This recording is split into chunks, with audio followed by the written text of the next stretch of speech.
Well, good afternoon, poets. And welcome to our Central Library, this beautiful building. What a wonderful day to celebrate poets and poetry here in Southern California.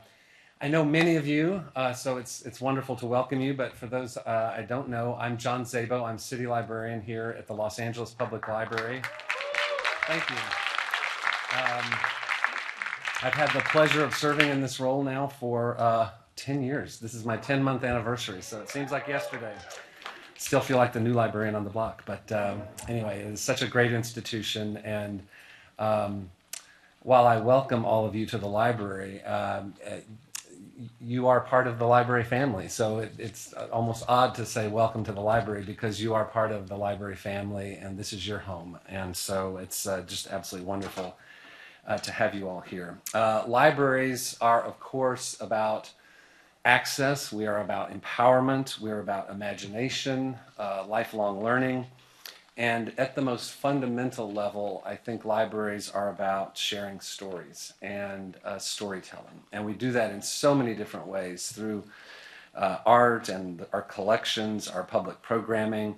And our libraries here in Los Angeles celebrate poetry in many ways. Our very strong and important poetry collections, the public programming for all ages that I mentioned, extensive online resources, children's activities, and teen events. And even the art and architecture of this building celebrates poets and poetry.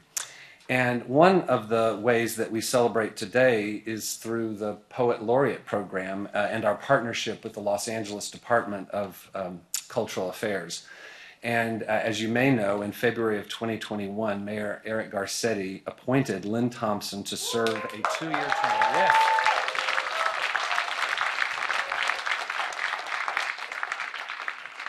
Oh, I love hearing that, and totally agree with all of you. A great decision and a great day when he did appoint Lynn Thompson to serve a 2-year term as Poet Laureate for the city of Los Angeles. And working with Lynn, I say this personally, but also I know for all of our staff, has just been an honor and a total pleasure. She has embraced this role with joy and enthusiasm, and in doing so has just shown an obvious and very sincere love for all of our libraries, and that makes it so special.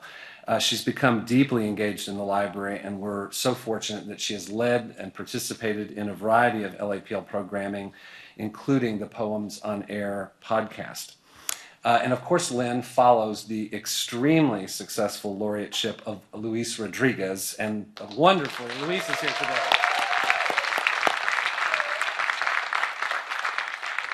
And I also, of course, want to acknowledge our other Poets Laureate, Eloise Klein-Healy and Robin Cross-Lewis. They were not able to be here today, but we have had wonderful Poets Laureate here in the city of Los Angeles, and have worked with all four, and it's been very, very, very special. And another poet who I simply must acknowledge, and someone who has read right here on this stage, is an Angelino that I know every single person in this room is proud of, and that's Amanda Gorman.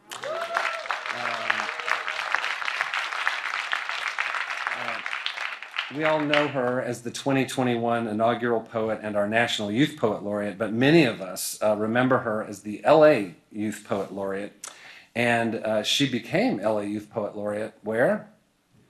Right here on this stage, absolutely. And we also, everyone here at the Los Angeles Public Library also knows her as a tremendous supporter and dear friend of the Los Angeles Public Library. So although she is not here, let us all give a big shout out to Amanda Gorman.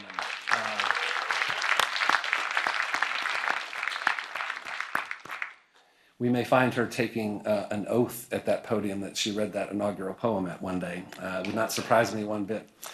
And before I introduce Lynn, I am the city librarian, so I have to plug a couple of things at the library that I hope you'll see today.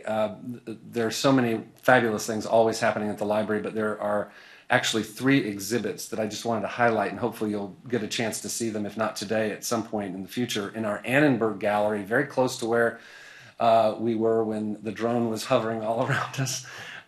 Is the Shades of LA photo collection exhibit. And many of you probably are familiar with Shades of LA photo collection. It's a wonderful collection of over 10,000 photographs that is part of our 3.4 million photograph collection here at the library.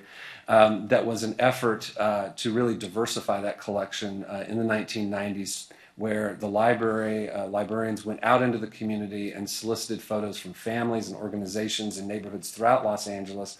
And it's a beautiful collection, digitized and searchable online. And this is an exhibit that really lifts up that collection, highlights it, tells the story of the collection's development and the work of Carolyn Kozo Cole, who many of you may know, who was the really inspiration for it.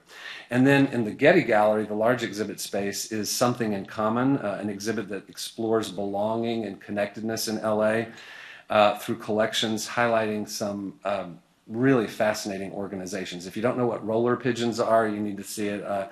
And the baseball reliquary, it is really fascinating. I guarantee you will learn something. You all are smart people, but you will learn something if you go into that exhibit that you didn't know before. And then in the first floor galleries, you may have passed them on your way to the auditorium, is an exhibit called The Print Shop for the Big Top. And it is features a collection of circus posters that are part of the library's collection. So really always great exhibits here at the library. Now, as you may know, Lynn Thompson is a native Angelino, and she is also the author of 3 full-length collections of poetry: Fretwork, Start with a Small Guitar, and Beg No Pardon.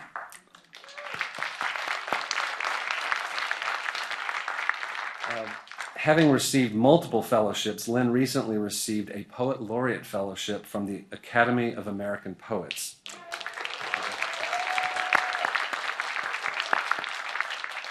Her work has been widely published and anthologized, including in Best American Poetry, Plowshares, and The Common, among others. Lynn serves on the board of directors of Cave Canem and the Los Angeles Review of Books, and recently completed a 4-year term, big responsibility, as chair of the board of trustees at Scripps College. Yes. That deserves some applause. And in addition to all of her accomplishments, Lynn, and I am as well, she is a big fan of the Sims Library of Poetry. And in front of a group of poets and,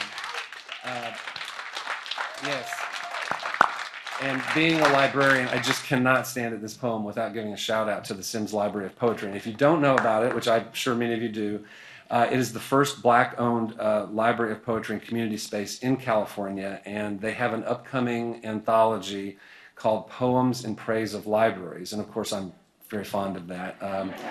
And so I want to plug that as well. But it is a really wonderful institution here in LA that I encourage you to explore. Now, I want all of you to please join me in welcoming a dear friend of all of us in the Los Angeles Public Library and of poetry and writing here in Los Angeles and Southern California, our Poet Laureate of Los Angeles, Lynn Thompson.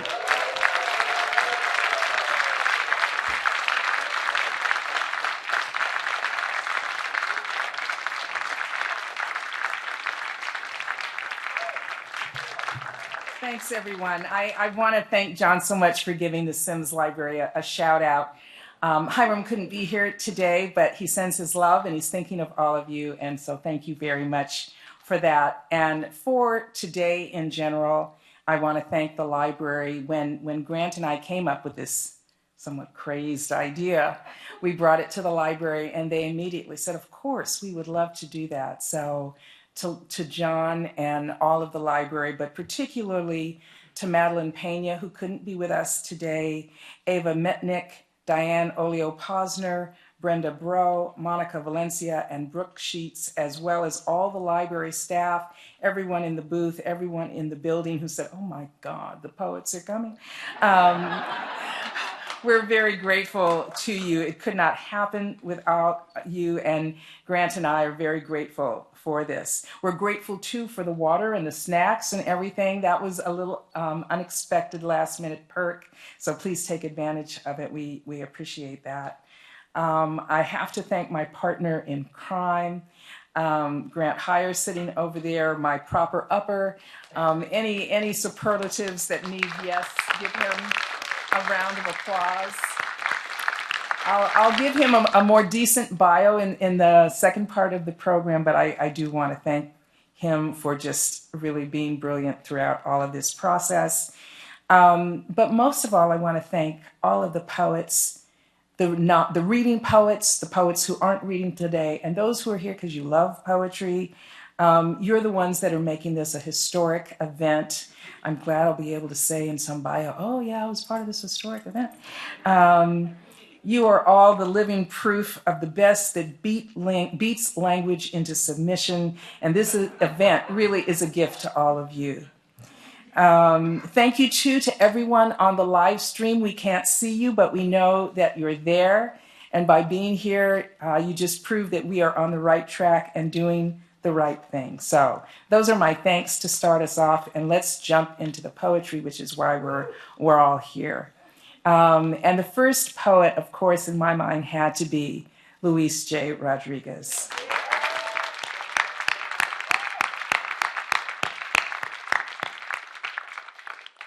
I've had the honor to serve on boards with Luis, and beyond what we all know publicly, he's just an amazing guy. As he said, or someone said earlier, he held the post of Poet Laureate in Los Angeles from 2014 to 2016. But poetry isn't his only passion. He's also a novelist, children's book writer, as well as a community and urban peace activist, a youth and arts activist, a husband, a father, a grandfather, and a great-grandfather. But you know, that just doesn't really take up all of his time. So he decided to co-found, along with his wife, Trini, the Tia Chucha Centro Cultural and Bookstore.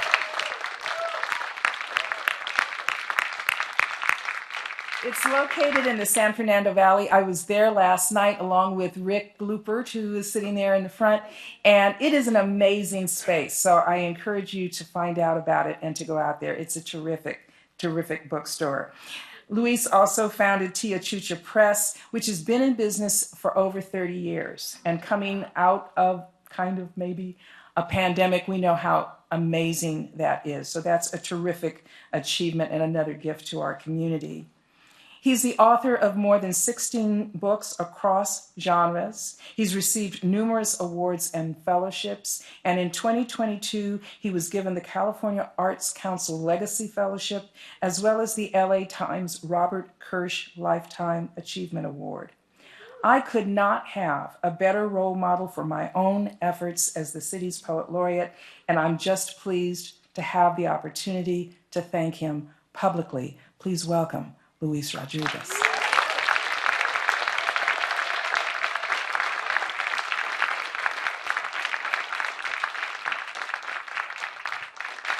Well, we're going to have a fun time. And I'm going to excuse myself early, unfortunately. I wish I could hear all you, but enjoy yourselves. This is important. I want to say a few things because I want to read poetry, obviously, but I have a lot to say. And one of the things I want to say is Los Angeles is probably one of the best poetry cities in the world. And we need to let the world know this. And I've been to many cities and I love poetry everywhere. This LA has got some of the best poetry, best community of poets. So let's spread that out. I'm going to start with a poem that it's probably my earliest poem that I ever put together. And I have to mention a person that kind of heard it and encouraged me. Wanda Coleman, the late Wanda Coleman, who I think is perpetually the Poet Laureate of Los Angeles.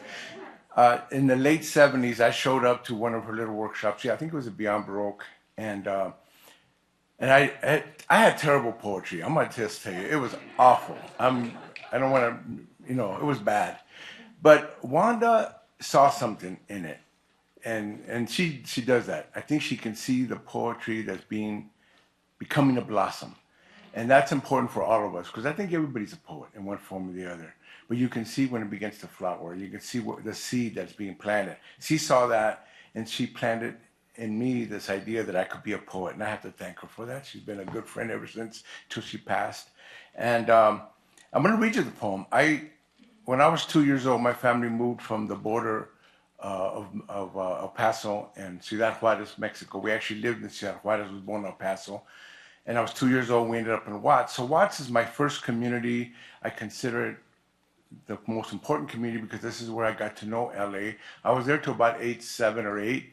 And I've lived all over LA. So I got communities everywhere. Now I'm a Valley guy, you know. So, but Watts is very important. And this poem was actually the poem that I was sharing with her. It was badly written and I worked on it and it showed up in my second book of poetry, The Concrete River. And this is late 70s when I put this together. Been a long time. So I'm going to read it. It's called Watts Bleeds. Watts bleeds, leaving stained reminders on dusty sidewalks. Here where I strut alone as glass lies broken by my feet and a blanket of darkness is slung across the wooden shacks of Nuestra Colonia. Watts bleeds dripping from carcasses of dreams where despair is old people sitting on torn patio sofas with empty eyes and children running down alleys with big sticks. Watts bleeds on vacant lots and burnt out buildings, temples desolated by people's rage, where fear is a deep river, where hate is an overgrown weed.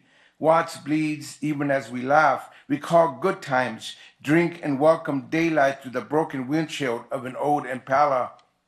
Here is Watts of my youth, where teachers threw me from classroom to classroom, not knowing where I could fit in, where I learned to fight or run, where I zigzagged down alleys, jumped over fences, and raced by graffiti on crumbling factory walls, where we played between the boxcars, bleeding from broken limbs and torn flesh, and where years later we shot up carga in the playground of our childhood. Watts bleeds as the shadow of the damned engulfs all the chinga of our lives. In the warmth of a summer night, gunshots echo their deadly song to the silence of fear, prelude to a heartbeat. Watts bleeds as I bled, getting laid off from work, standing by my baby's crib, touching his soft cheek and fingering his small hand as dreams shatter again, dreams of fathers for little men. Watts bleeds in the city hemorrhages, unable to stop the flow from the swollen and festering sore. Oh, bloom, you trampled flower, come alive as once you tried to do from the ashes. Watts, bleeding and angry, you will be free.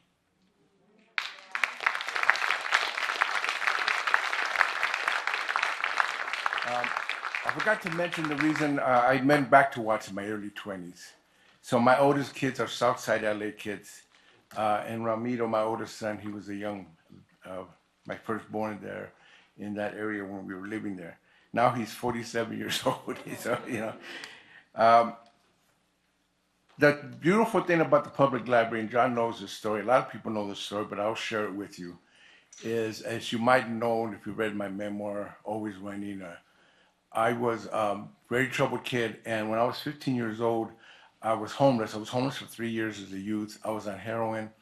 I was walking these streets all over LA, East LA, wherever I could. I slept in everywhere I could. I had encampments in various parts of the LA River, San Gabriel River. I slept in abandoned cars. There used to be a lot of abandoned cars in those days.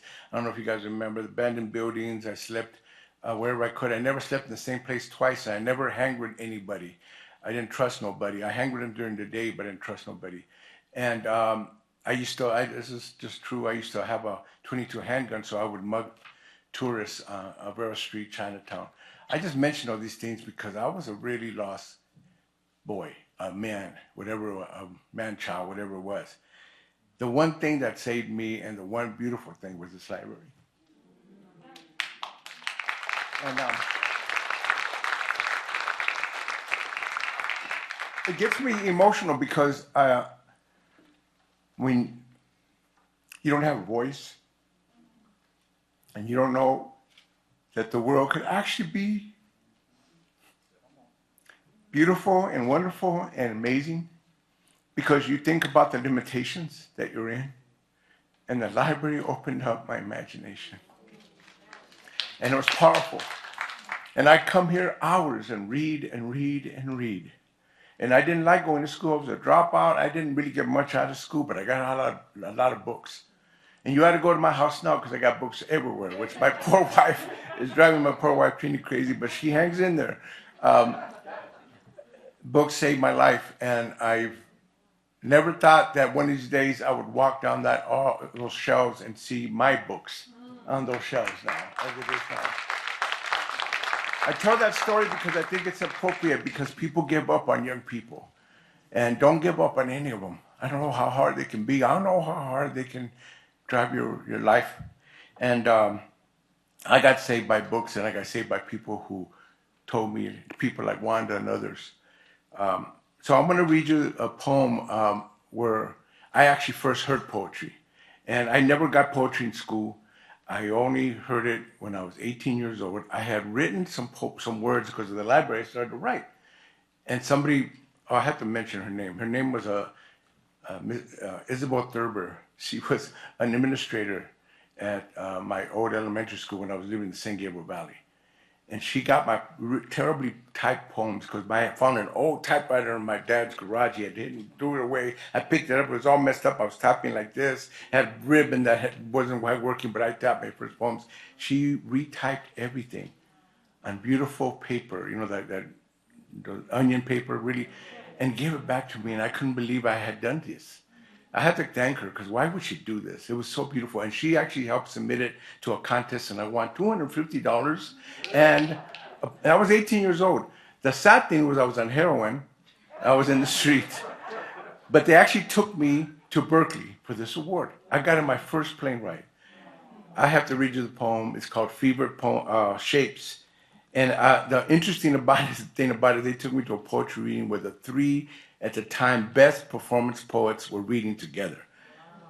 Jose Montoya, the Chicano godfather of poetry. David Henderson, the black performance poet at the time, one of the leading poets. And then Pedro Pietri, the Puerto Rican poet. Reading together, if you can imagine. I didn't know who these guys were, but this is what happened. I wallowed in a needle-spawned world, addicted to dope and the crazy life, and yet there I was in Berkeley for my first poetry reading. I was 18 with a bullet, as they say. Earlier, I had flown on a plane for the first time. Sure, I've survived half a dozen gun assaults, cops knocking me around, ODs, blades to my neck in jail cells, homelessness and dank streets and beatdowns and barrio brawls. But flying, that scared me to death. I sat there in a crowded cafe not knowing what to expect. Poetry? I never heard this before. Oh, I had written lines, vignettes, images, fears, thoughts. I didn't know they were poems. I had no idea what a poem was. First up on the mic was Jose Montoya with Chicano prayers of old pachucos and strained love and guitar solos and Indian hands and cornflower. Then David Henderson took the stage, gleaning black urban streets, racist stares, Black Panther fury, and Southern cooking. Finally, Pedro Pietri came up, Neo-Rican wordmeister, flashing at radio's experiences with poems located in phone booths and real-life wisdoms that made us laugh and shake our heads. I had never heard words spoken this way. More music than talk, more fevered shapes than sentences, more Che and Malcolm than Shakespeare. These poems came for me, lassoed my throats, demanded my life savings, taking me for a sunset ride. These poems were graffiti scrawls along the alleys and trash-strewn tunnels of my body, the metaphoric methadone for the heroin hurling through my bloodstream, the lifeline I already had inside and didn't know. These poems were pool sticks, darkened gangways, a sword of sunrise after the graveyard shift, a blood-black yelling behind torn curtains, a child shrieking, and nobody coming to help. These poems were shadowed, intense, startled doubt, sorrows without grief, the moon without sky, unknown melodies, the falling inside that happens when you push razor onto wrist. They came for me as I sank into my suicide while fidgeting in a chair, inching under the skin as I wondered why I even came. Jose, David, and Pedro, I was never the same after this. They came for me and I've never let go. They came for me and I've perspired poems ever since. They came for me and all my addictions, my sorry-ass lies, my falling masks, my pissed-off wives, neglected children, angry friends, and back-to-back failures could never, ever take them away.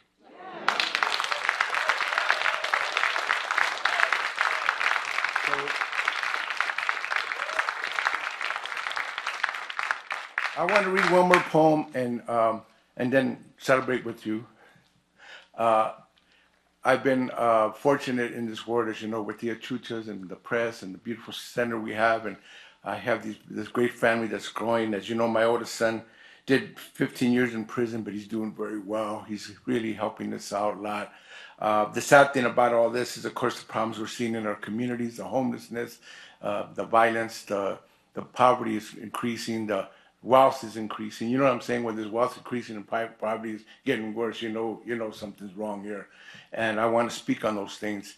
But I do want to say how blessed we are to have poetry, because poetry is, as my friend Jack Hirschman, the late Jack Hirschman, one of my mentors, would say, is the house of being. And the house of being is always about truth and beauty. And that's what we got to create, a new house, a new foundation for a house that has truth, beauty, and decency built into it. And that's what I would love for us to talk about and do. And so I'm going to read you this last poem. It's actually part of a program called The Next LA. LA Commons and others, we've been participating in this program to imagine a new LA. And I'm going to read you the poem that I wrote. It's a very long poem. I'm only going to read you part of it because I think it ends in a good spot. And just wish you all well. And let's fight for a new LA. Fight for a new California. Fight for a new America. It's time to have something different. So this poem, because I was homeless, I worked with a lot of homeless people. I did a lot of work among them when I was in Chicago. And I also go to encampments and talk to people. And we started the Breaking Bread thing in the San Fernando Valley with Homies Unidos out of the Pico Union, Koreatown area. And we give free food. We just did it last Thursday, I think. I forgot what day it was. In Tia Chuchas, we gave free food to all the people. One day I was in an encampment in Pacoima, and this is the image I saw, and I want to share it with you. The poem is called Grime and Gold. Soft wind, curling dust. Cars and trucks lend rhythm to a Pacoima viaduct dance. With plastic bags, fast food cartons, leaves, and scrap paper trapped in a Milky Way on the ground.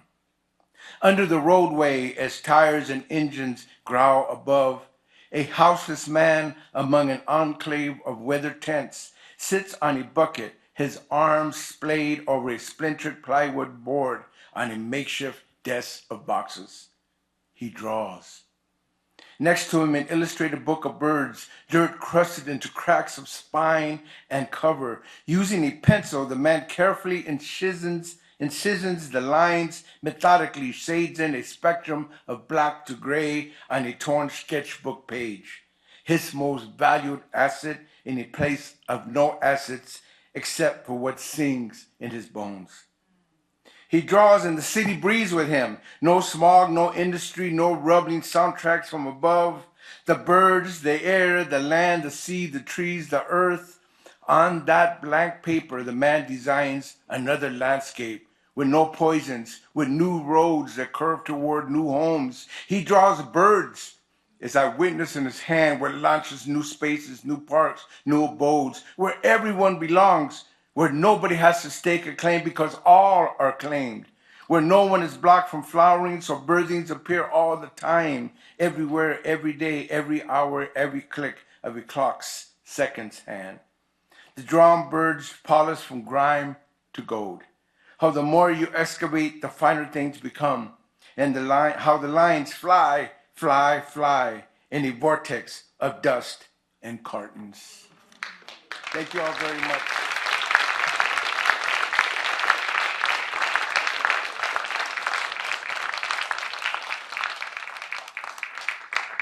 Okay, good way to start, right? I was told that any of you who get up here and get excited and start clapping that the sound doesn't sound good on YouTube. So, turn away if you have to clap or something like that. Is Dorothy Barisi in the house? I am not seeing her hand. So, we're going to ask Connie Williams to kick us off.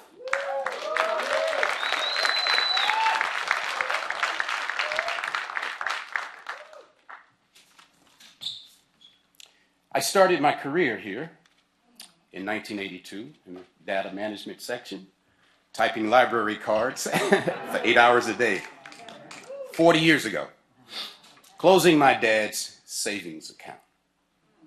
I stabbed my father to his face before walking out on him and what I believed to be home. Never considered that possibility could exist inside a vocabulary, tutored by secrets and inadequacy. My tongue, unaccustomed to such a foreign dialect, confidence spread like algae beneath the surface of doubt and dysfunction. This uneasy conversion was anathema. My father cleansing our temple daily like a jealous Jesus, his mouth full of orthodoxy, fear congealed like a Good Friday. So I betrayed my father.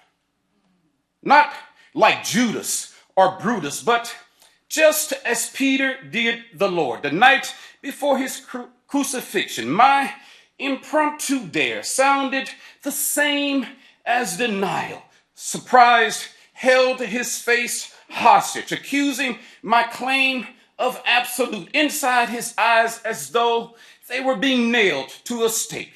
His lips, bombed like disappointment, refused to tremble, but offered begrudged absolution, surrendering an 18-year reign like a rabid dog being put down.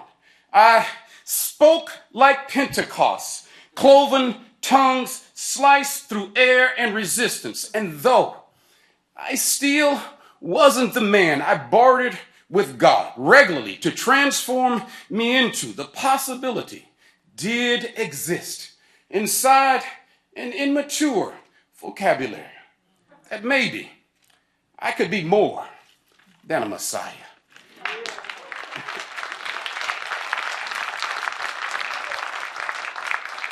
Ladies and gentlemen, Michelle Bidding.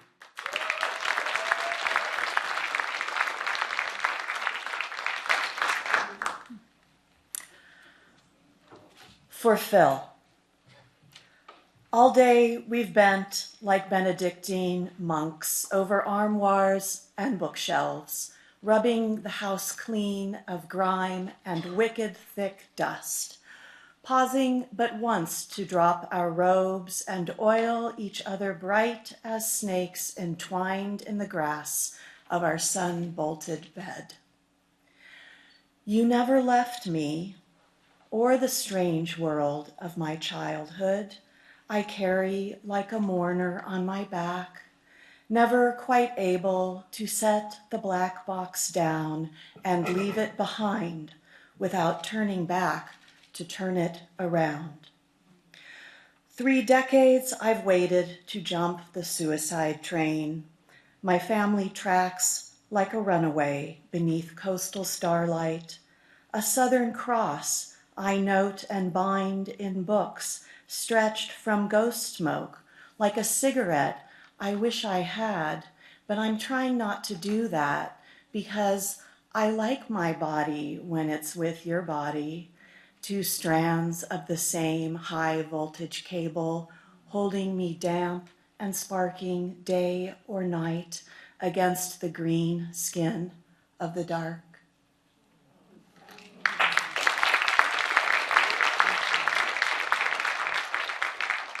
Janelle Pineda, in here.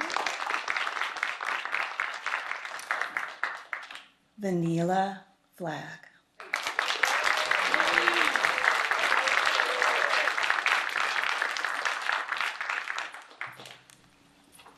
You all know I'm V. Kali, right? Thank you for pronouncing me correctly. That vanilla's got to go.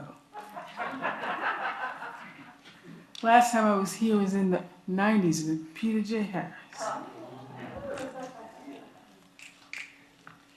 Indeed. How dare you love me like you mean it? Honor in your intention. You bring laughter to my heart, and my cup runneth over and over again. Because of you, I live in a place where the scent of star lilies and white roses renegotiate air. Handle me like, baby, I'm for real. Okay, I know I asked Spirit for this. Just didn't know it would be here so soon. A bucket full of brothers got me flashing like railroad crossing. How dare you love me like God sent you? Just 'cause he did. Told you things about me I ain't admitted to myself. Told yous so you could help me heal. This is what love looked like from the inside. Of a spirit who says you mine all the time. Of a God that love you like always ain't never been defined, just is. Don't you know I ain't used to this? But when you open your heart, your eyes will follow and lead you to me every time. How dare you love me like I deserve it? Watch me. Let you.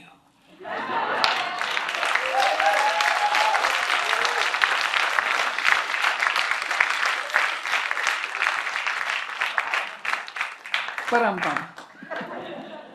Stephen Rains.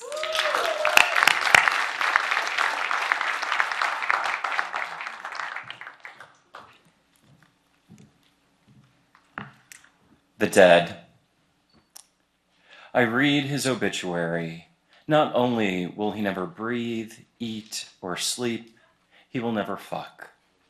I remember the hot tub, his wandering hands, and I feel honored to have shared that with him. I've shared sex with so many who are now dead. Been there to give a moment of pleasure to a shortened life, knowing them in ways their mourning mothers couldn't have known, knowing their bodies not like the back of my hand or hometown, but as a quick destination I'd visit. I knew their bodies when they had pulses, when their heartbeats quickened and their chests heaved with the intensity of orgasm.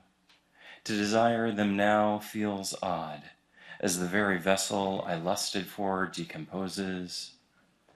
And when one of our sexual scenes flashes through my mind during masturbation, I appease my guilt, remind myself that this is a way I knew them, an ex-lover's way of honoring the dead and honoring the places I touched that cannot be touched again.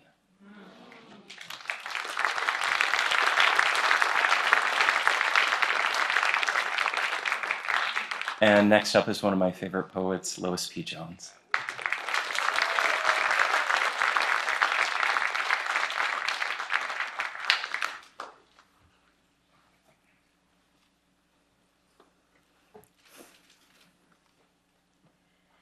Big Sur redwoods by full moon, shifting voices of the trees, October 2020.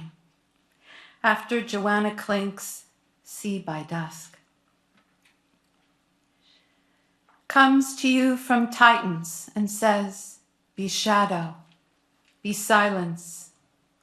Gathers the length of longing and says, crown the sky with impermanence.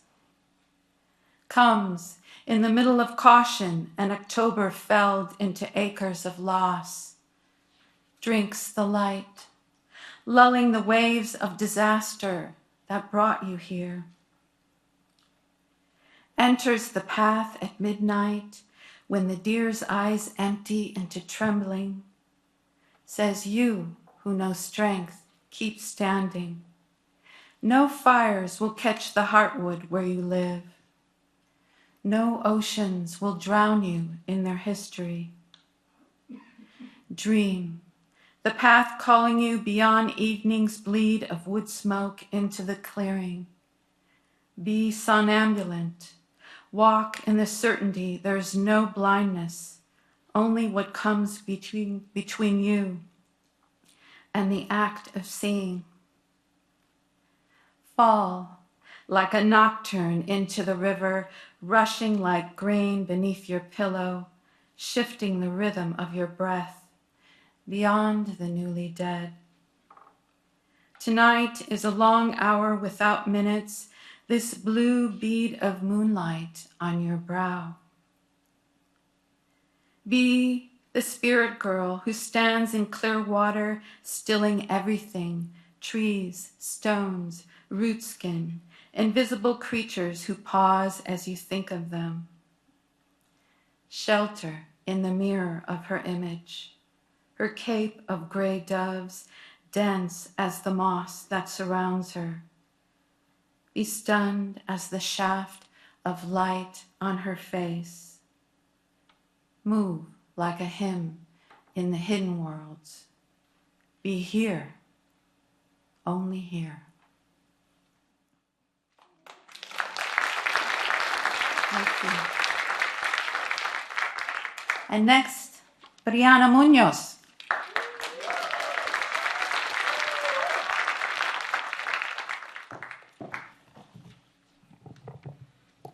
Poem titled If I Were to Turn Myself into a Poem. If I were to turn myself into a poem, I'd give myself a pair of legs so that I could travel to Santiago, Chile, the place of Neruda's death, and backpack to Borges's Buenos Aires. If I were to turn myself into a poem, I'd bring with me in my transformation all of the heartache, the way my mother's gentle body laid atop a pull-out couch next to Dad's hospital bed nightly, or the way my father never climbed back into his leather-worked saddles. I'd bring with me everything I still have not allowed the heart to write about. If I were to turn myself into a poem, I'd be an erotic poem, slithering around the neck, the fingertips, and into the optic nerve of the reader. They would shut their door to safely consume me as a poem. If I were to turn myself into a poem, my format would consist of hilltops and flatlands, and it would appeal to all five senses. In reading the poem, you'd pick up notes of sin and sacred sage. If I were to turn myself into a poem, I would flow like the Snake River of the Pacific Northwest. I'd move sly and easy. The reader would close their eyes and put their hands on the waist of the poem, dance and wrestle and even tongue-kiss the poem. If I were to transform myself into a poem, I would unlearn the language of all white male poets taught to me in grade school. Instead, I would be a Mother Earth poem, a sacred soil poem, a floricanto poem. If I were to turn myself into a poem, that poem better be no saint. That poem would be a chain smoker playing dominoes in back alleys. That poem would have a thick accent like Theo Chewy and a gut from pork chicharron dishes. If I were to turn myself into a poem, I'd be a melting pot of all poems, 21st century poems, poems that I've read and reread and involuntarily released a gasp, poems that I didn't want to end, that I wanted to live inside of, poems that I've read and shouted to the page, "Oh, you clever, clever bastard." And the poems of all the poets we have lost. And in my body of a poem, they resurrect and reincarnate as poets are immortal, clinking glasses of champagne amongst libraries and bookshelves.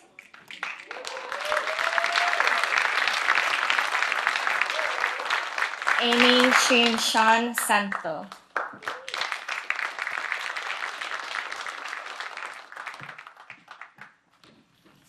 Angelinos come home to at least 185 languages, half of us, including me.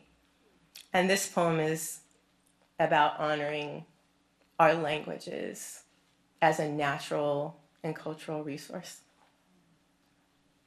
מה אם הייתי כמו שאני בעצם, שייכת לאדמת ברזל. אני דופקת בלגוף עליון של גשם נוזלי.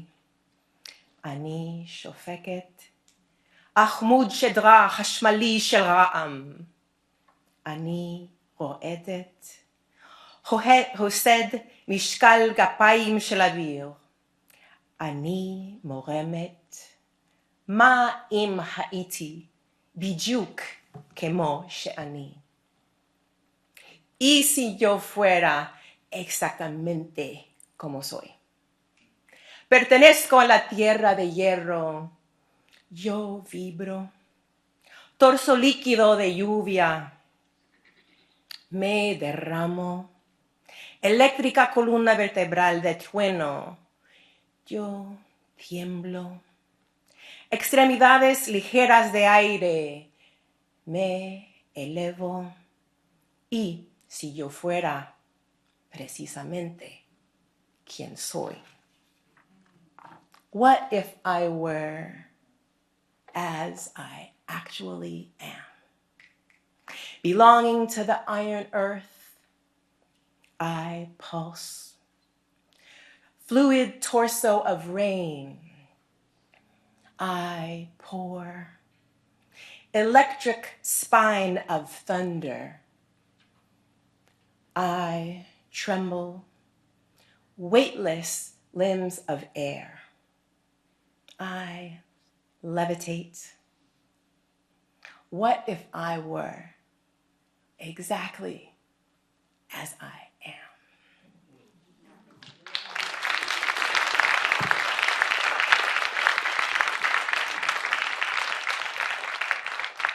Please welcome Ron Kirchy.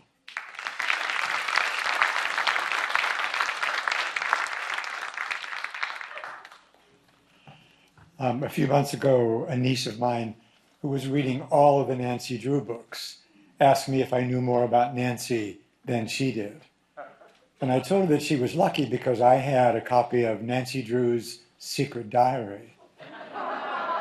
And I mailed her this page. I'm like Aphrodite rising from the sea's froth, but I was born ready for adventure, wearing a drop-waist blue dress and T-strapped wedges. I can't go to the drugstore without stumbling over a mystery. There I am in aisle 11 when an owl with a message lands by the Listerine. And the next thing I know, I'm in a secret passage. A dozen or so chapters later, I'm getting another key to the city, another pat on the back.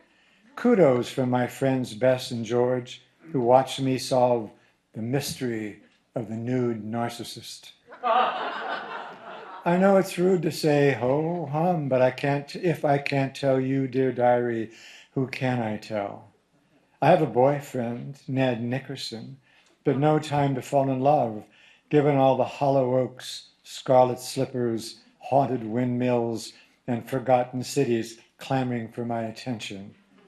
I don't mind being busy, but only you, dearest diary, know how lonely I am, how hollow my easy success and fame, how long the nights, a moon's white light revealing yet another body by the gazebo.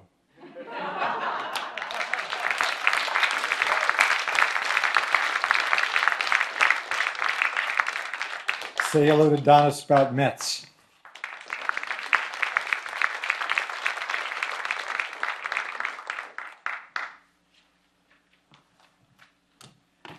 Wow, it's an honor to be here, Lynn. Thank you. So I'm going to read a short poem out of a series of poems that was written for a friend of ours who didn't quite make it through the pandemic. And as my poetry group said to me recently, Donna, you're writing another grief poem? I give you a grief poem. Sarah returns to me as a 100% organic cotton round. You once asked if I needed them. I didn't think I did. But you, in that way of yours, being so unsure of the needs of love or friendship or even a conversation, yet confident in your knowledge of the objects that people needed, comfort by vegetable, by rice, by small porcelain bowls of great simplicity and thus great beauty, by mobile phone stands. I stand before the mirror tonight, cotton round in hand, and I hear cotton round in a voice that is undeniably yours, your accent, you giving all the O's their due, their roundness. I'm a little spooked, yet glad of the visit, thinking how it might have been for you towards the end, unmedicated, hearing voice after voice after voice, or maybe after is the wrong word. So many, you once told me, and some worse than others. But what do I know? You asked me if I needed cotton rounds. Yes, I learned to need them.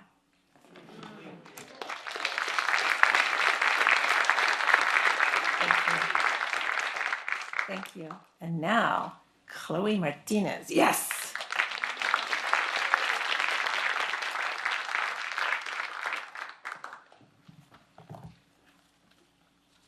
So honored to be among you here today. Thank you for having me. This poem emerged out of a customer review online of the Uniqlo Beauty Light bra. The review said, "It has a God structure. I think it will resist a long time." The God structure. Oh, keep me up, keep me going, keep it together, smooth me, reduce excess movement. There is a heaviness. There is around me a God structure. It helps me organize my thoughts. It has laid out plans, I think, for various eventualities, and the existence of plans, though they change, is a comfort. This morning, the God structure led me to a vine that was drooping over the far edge of the front lawn, covered with ripe blackberries. God structure said, "Eat them," and I did. The stain of them still on my hands when I heard that the God structure had also made a disease that is suddenly taking from my friend his body, among other things. It seems the God structure doesn't give a shit, has no alternate plan. Keep Googling it, nothing appears. His tongue tries to choke him in his sleep. His God structure is written into his code. It was always there, in silence, inevitable. Whatever has a God structure is real, is irresistible. Its tiny, ticking bricks, its termite-riddled beams, picturesque and stupid, and also vast avenues that shape the light, and the sea that makes us go on somehow after we look at it, and also flying buttresses that carry that weight, moving it outward until it becomes bearable. The God structure has no need of metal underwire. It lifts with mere stitches and foam. Beauty light, it won't hoist me too high, will it? God structure, maybe you don't listen, but if by chance you do, I could use just enough support to keep my tired breast in its hapless place, awaiting plans, awaiting some revelation. We speak on the phone, my friend's murderous tongue and me. We say at the end of the conversation, "I'll let you go." The God structure has written us this script. We read it aloud. We hope to resist a long time.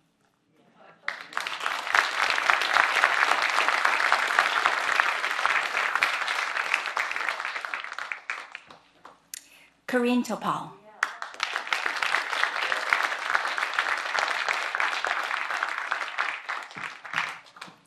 Thank you. Rising waters. Invisible, indivisible spirit, how is it you come so near? H.D.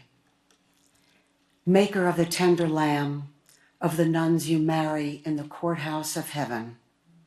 Your young brides sing your song of our nation in the halls of justice. Author of Schubert and the deep song of Gongora, creator of Ruth and the widows. Hear us, architect of landscapes and those who hide in the dark hills of them. How do you sleep in skies swollen with our desperate faith, giving from our own empty pockets? Are you not our Father, engineer of the windswept in the wilderness, Lord of the tall men in winter coats, setting fires, starting ovens, a record written on their bodies, of the gathering migrants who lean into these fields where they're swaddled, small as a husk of corn, burn. Consider the things which dim and die in your grace. Gravity fleshing out those who linger too long in the country of your godliness, in the dark garden of mausoleums. What of the men and their boys who scale walls and jump when the fog lifts? Carry them back, the jittery, the faint, the fray-hemmed and flat-eyed. Lift them from hunger. Those who desire kingdom come, they filled with promise and worth. And for those who gather their skirts to cross the river, who forgive, give birth while rising waters warn them, a sharp rock in their hands, dogs barking and the birdless blood-red sky.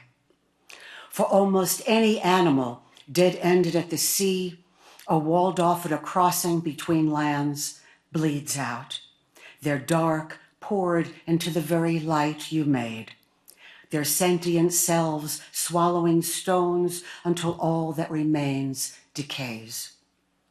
Which psalm will you sing? After all the grace you've stoned us with, still we dwell in a world we should have known by now. We forgive you your bared absence. Thank you. Next up is Ron Dowell.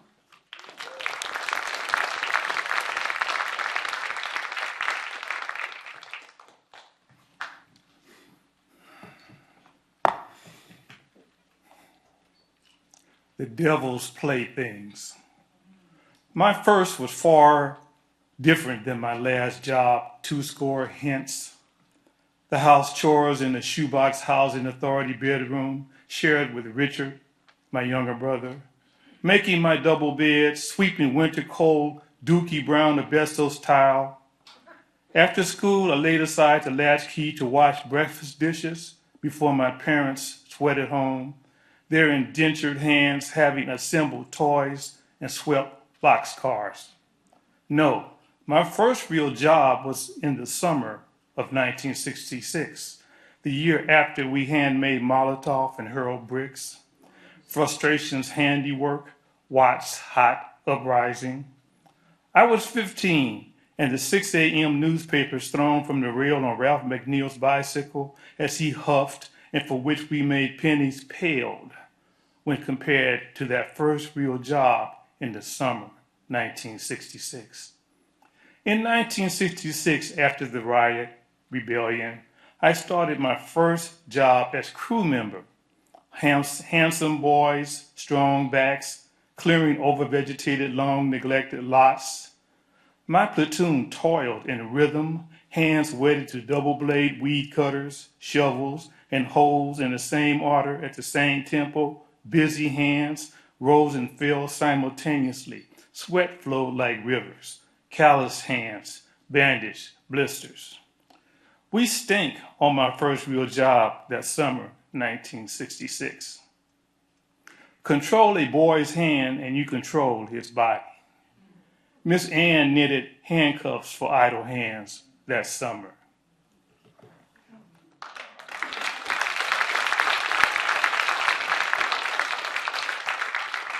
Teresa made Chuck.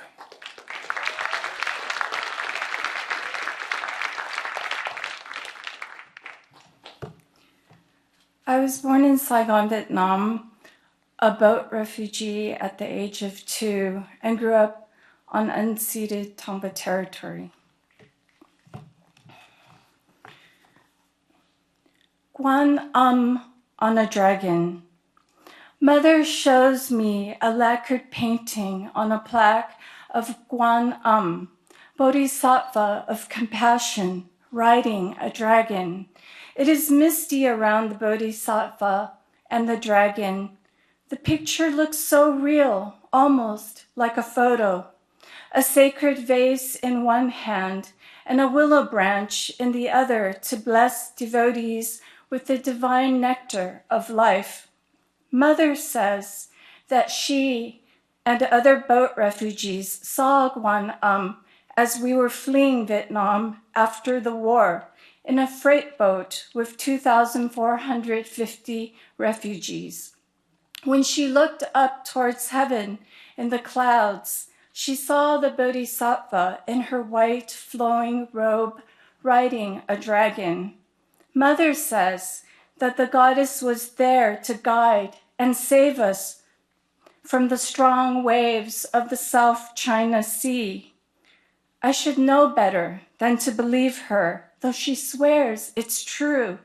I ask again, and she nods, says, really, I saw Guan in the clouds as we were escaping.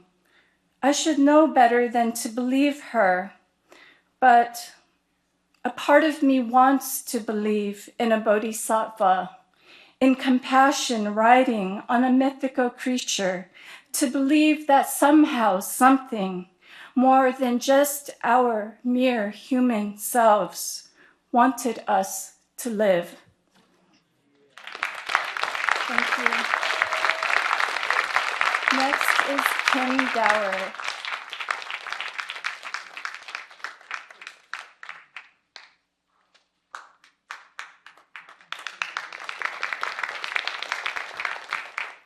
Hi, everyone.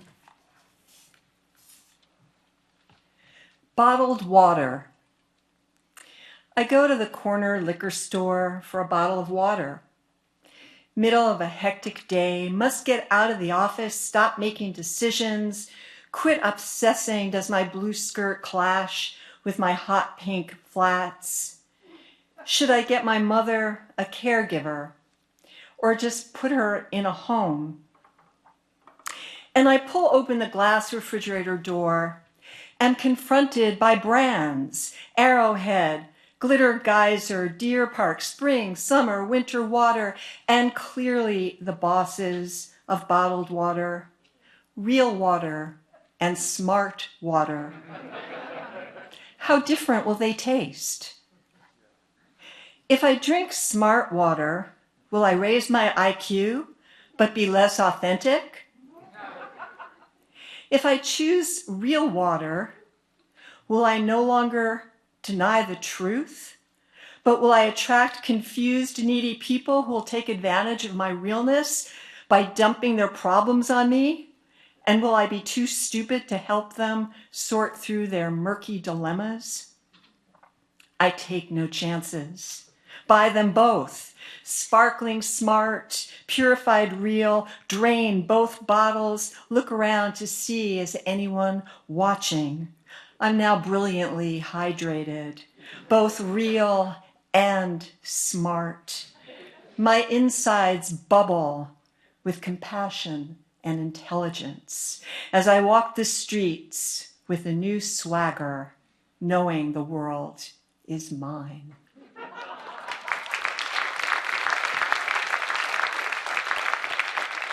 Thank you.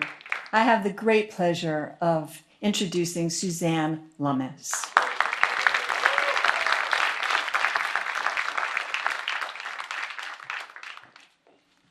All right, this is called The City in My Head is Perfect. Gotta be an LA poem, right? At the Donut Inn, all the men are in love. Women more enchanting than ever and evermore wander the empty lots calling like low swinging bells. Yet I am the object of this love and the destination, Saint Teresa of the freeway streets. This avenue buses float down with their cargoes of light. Although some of these men I have seen, now they seem more than they were. They burn with something I want. Who cares what anyone thinks? The roar of traffic dispels its blessing everywhere. Wave over wave, like this, yes, almost like this, almost like the sea.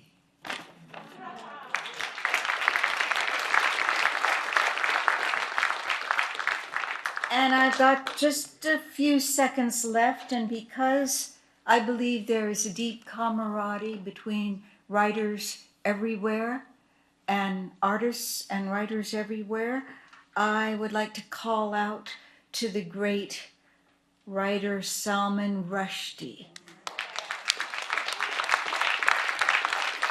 who is now in emergency treatment, having been stabbed several times while he was on stage, and his liver is damaged and he might lose an eye. And I'm not much of a prayer myself, but if somebody out there is good at that, maybe you can do some praying for him. Is Shonda Buchanan here?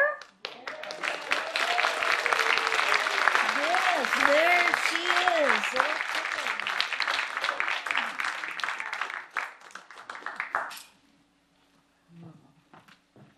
Shout out to the world stage in the house. When I first came to Los Angeles, that's the place where I cut my teeth as a writer. I got beat up as a writer. Shout out to Beyond Baroque. I'm the chair, president of the board. That's exciting. So I'm honoring our ancestors. Someone said something about another grief poem, and I like to call these kinds of poems celebration poems because we honor, those people who have crossed. And also, I'm going to introduce it with a song that I learned in a lodge, in a sweat lodge. Very brief. I know my time is short. And then I'll go into a poem about my cousin Cliff, who was one of the men who experienced relations with patient zero in the 1980s.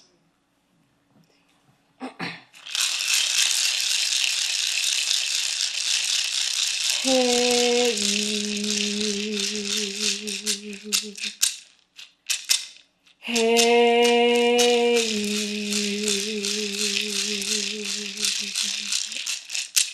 hey you,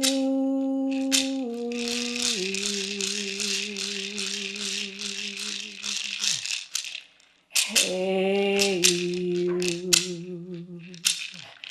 hey you, hey you. Clifford Henry Stafford was the first to leave Kalamazoo's country backwoods roads. Taking the first Black Indian dream dust our grandfather kept in a cool shaft of his double-barrel shotgun above his bed. Cliff, the eldest son of the eldest aunt in the family, loved to cook, had a wide, tender, girly smile, that good Indian hair, could do the bump, the rock, and loved to play with the girls. When Cliff landed in Hollywood, his springy afro stood 10 feet high, lofty enough to brush the tops of Santa Monica palm trees, and for God to say, man, you gotta pat that down. He was, my mama said, a good baby. And when he showed up as an extra on Good Times, donning a tie-dye t-shirt with a 70s psychedelic spiral circle, his baby doll smile, his full Wolf Lake water eyes, his dust fell from his sleeves when he slapped JJ5. His toffee hues radiated from the screen when he smiled that Stafford smile. And back home, everybody crowded around the TV and we slapped each other 5. Ooh, that's Cliff. Look at my nephew. He's so handsome, Aunt Irma said. Think he a big Hollywood actor now, Aunt Irma crowed. Ain't you late, Cliff, my mama said. Ain't you late? Cliff was the first one in our family to openly love a gay man. The first to love a man who said after he'd been in Hollywood only 7 years, well, I got AIDS and you got it now too. Cliff, tall and skinny as Matterhorn autumn cornstalks, was always sweet to me, sweet like old people with soft hands and clear eyes like Grandma Manuel, sweet like honey and lemonade, sweet as sweet does. Never leered like other cousins or uncles who pretended to hug you, but instead felt the young girl up in all the wrong places. Cliff looked at me as if he saw something special in my eyes, something real in my eyes and popping out of my scraggly plaits because he had them too. I was 18 when I moved to Los Angeles. And within the first week he called. I jumped on the phone, puppy screams, Cliff, hey cousin, where you at? When can I visit you? Staticky background traced his words. Sunset Boulevard and Gower Grit, he coughed slightly. Don't know, baby girl, I'm working on some things. I'm working so much acting and stuff, but I'll let you know. Weeks passed, months. Los Angeles whirled like a carousel in front of my country backwoods eyes. Fractured silver stars in a black water sky, celebrities, Chinese man theater, an ocean so blue it switchbladed your eyes open like a wound. Cliff had seen it all already. And when he was younger, there were rumors that a grandfather, not ours, turned Cliff gay. But we never talked about that. Cliff was a cousin. Gay wasn't a cousin. Cliff was a son and a nephew. Gay was not a son or a nephew. The second time he called me, breathing hard and raspy, he hat-coughed his way through a sentence and abruptly hung up. Mama called me a week later. And from that hospital bed, Cliff smiled that Stafford smile. Eyes sad and sorry for dying on me, his little cousin, for not taking me to Magic Mountain. He pressed his hand into mine, hungry for warmth or taste, to feel something again, but his muscles leaked from his body. He was as translucent as a god, picked so clean I could almost see through this bone soup of a man, slipping from the sterile white sheets. And I wished I wasn't the one to tell people back home what had happened. Poetry. This story of how a Black Indian boy dies alone in his body, in a too loud family, in a cold hospital room across the country, dreamless, dustless, with his younger cousin looking on. Thank you. I'm such a leaky poet. Jerry Garcia.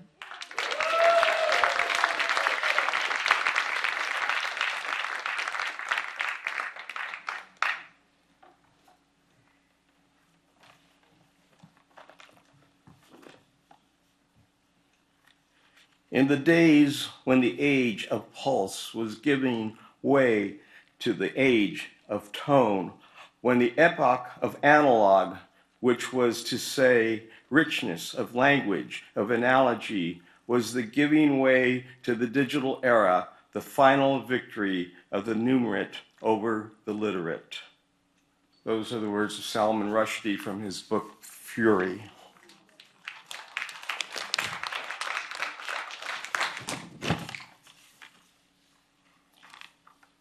Human touch. Headlights followed me like a jet squadron in formation. 4 lanes, 8 lights, blurry from exhaustion, my eyes reverting from rear view to red glowing dots ahead when darkness came down like a curtain drawn, no lampposts, no cars, no reflections, completely opaque, like Sister Margaret Mary's story about the world's end. I became weightless, a sprite in ocean air. My vehicle no longer carried me. I became awash in crashing waves. The sea was black with white caps. Was it moonlight or a patrolman's flashlight? I might have been floating. I might have been flying. You found me in a hospital after days, you said. I might have been in outer space attempting inventory of countless stars, or I may have been at the bottom of the briny deep. You didn't have a clue where I had gone, but fed the dog and tended to the roses while waiting. You could be holding my hand right now, or I might be attached to a comet hurtling through the galaxy long before the earth had water and human touch came to be.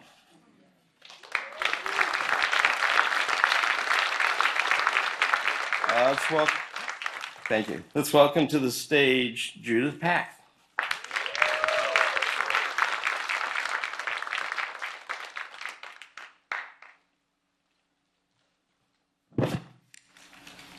Thank you, Jerry. Thank you, everybody.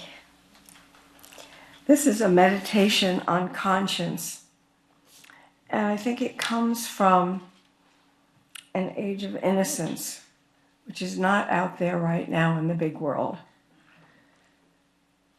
Meditation on conscience.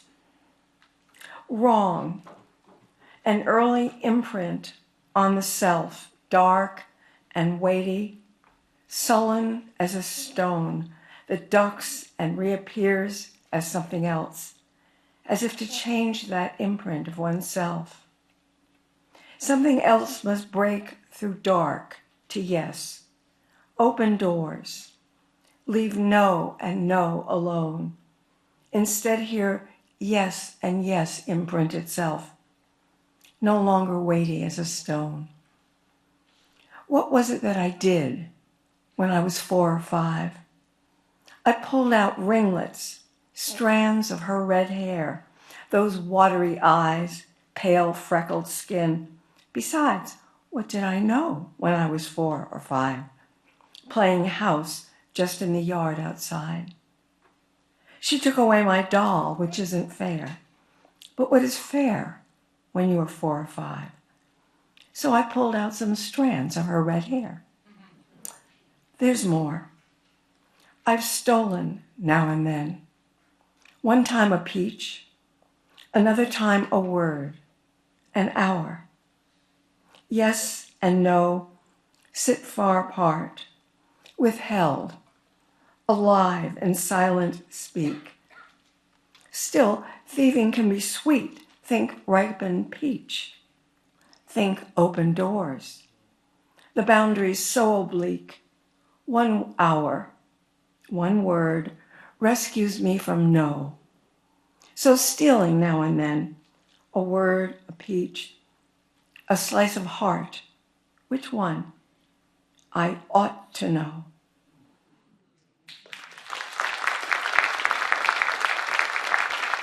And let's welcome Angelina Sense.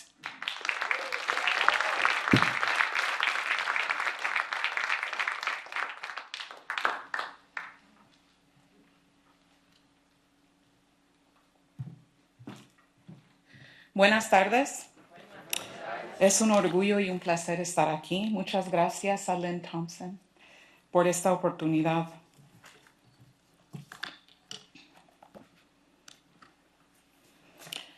I come from a place where all we knew was to be ghetto fabulous and together. Before you start taking out your black and white photos of your tatarabuelo de Francia con sus ojos verdes and your bisabuela Eugenia from the Tarahumara tribe. No, I don't have a single picture to show you of my ancestors. Before you pull out your map showing me where Fulano boarded his boat in the Bay of Biscay, arriving in your mother's hometown in Zacatecas, or the pueblo that 4 generations of your gente were born into, know that my mother was born in the Nayarit jungle to my 14-year-old grandmother and no one can say who the father is, and that I may not even be a Padilla, porque mi bisabuela era puta, and there is no judgment there.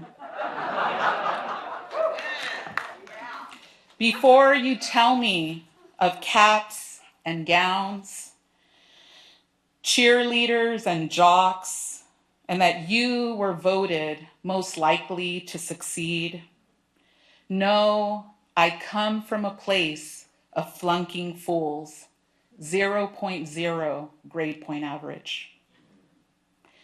Before you share your tips about the bands playing in Echo Park, or the best ramen in Silver Lake, or how Hollywood is now called the East Side. No, my people's blood pooled on your corners. As men masturbated in their cars on Sunset, and my mother lay face down, intoxicated, on the Lucille midnight sidewalk. Thank you.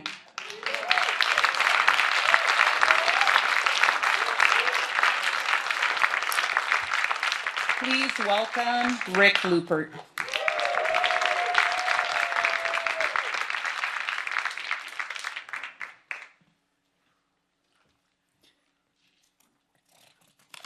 It's extraordinary to be in this room with all of you.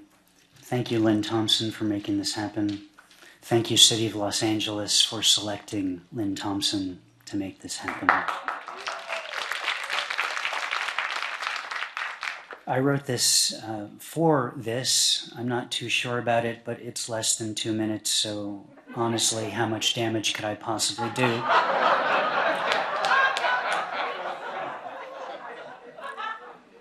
When they told all the LA poets to come down to the library to take a picture, we asked if it was going to be inside this time.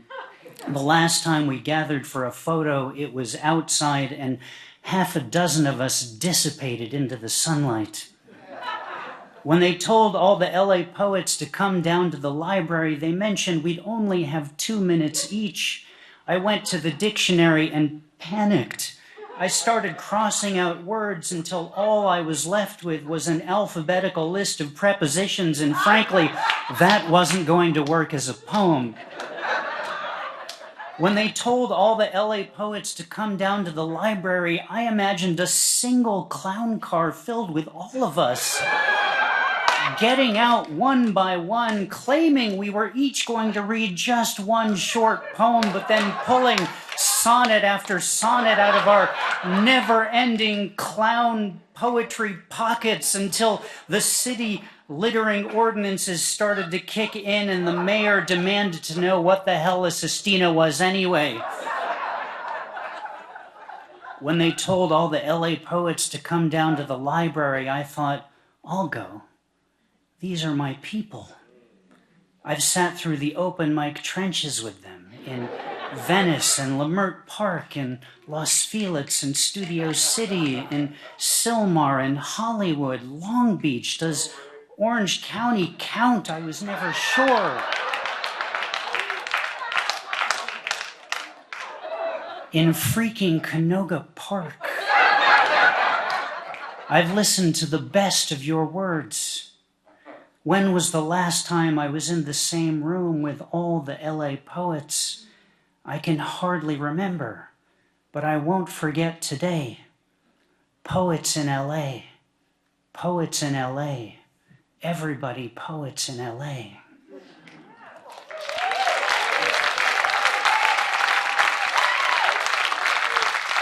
Thank you. Please welcome A.K. Tony.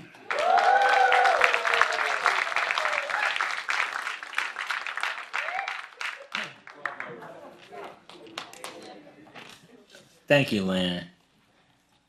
Thank you, Louise. I too, when I was homeless, this is the place where I came.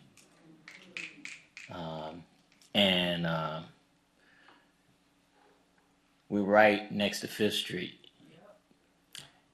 So I'm gonna get into this piece. It's called People Spells the Blessings. For Fifth Street Dicks. For the world stage. For the arc. People, they come and they go. People are more than you know.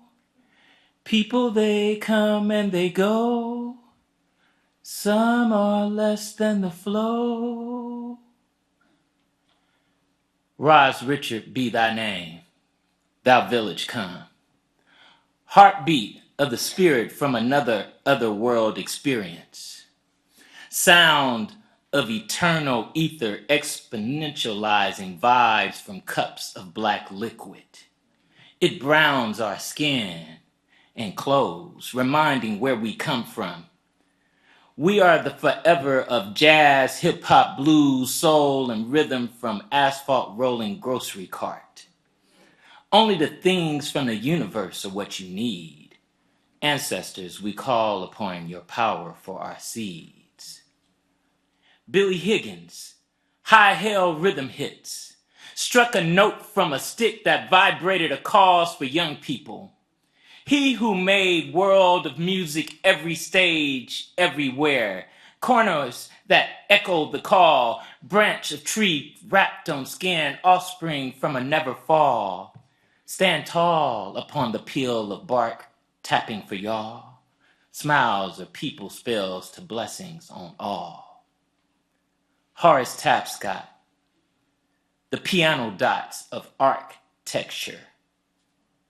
When the choirs want to sing messages underneath overstood, as we speak, what you see is beauty from phantom view. Spiritually, we are traveling church, and every temple is the music for all people's orchestra of promises from that persistence. People spells to blessings. People spells to blessings. People spells to blessings. People, they come and they go. People are more than you know. People, they come and they go. Some are less than the flow. For Richard Fulton, for Billy Higgins, for Horace Tapscott.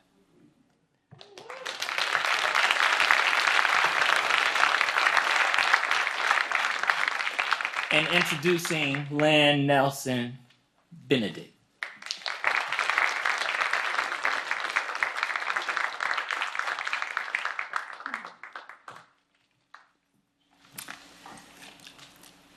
Musings of an OK Poet of the 21st Century. A poem in 15 quick parts, ending with a phrase by Wallace Stevens. 1. Lady and the Tramp introduced me to love. My love is 3 weeks older, 4 inches taller. I admit I'm a bit like Glinda. I discovered boys before they discovered me. 2. How to make guests feel comfortable in your poem. Give them something to pluck. My literary companions, the Jabberwocky, some rough beast, dappled things, little red feet of the pigeons. 3.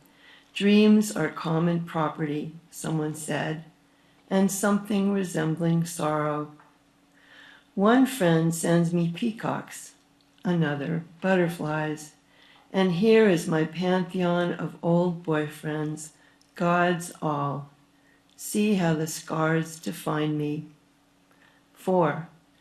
Stars can't be all bad, nor flowers, trees, birds, and bees. 5.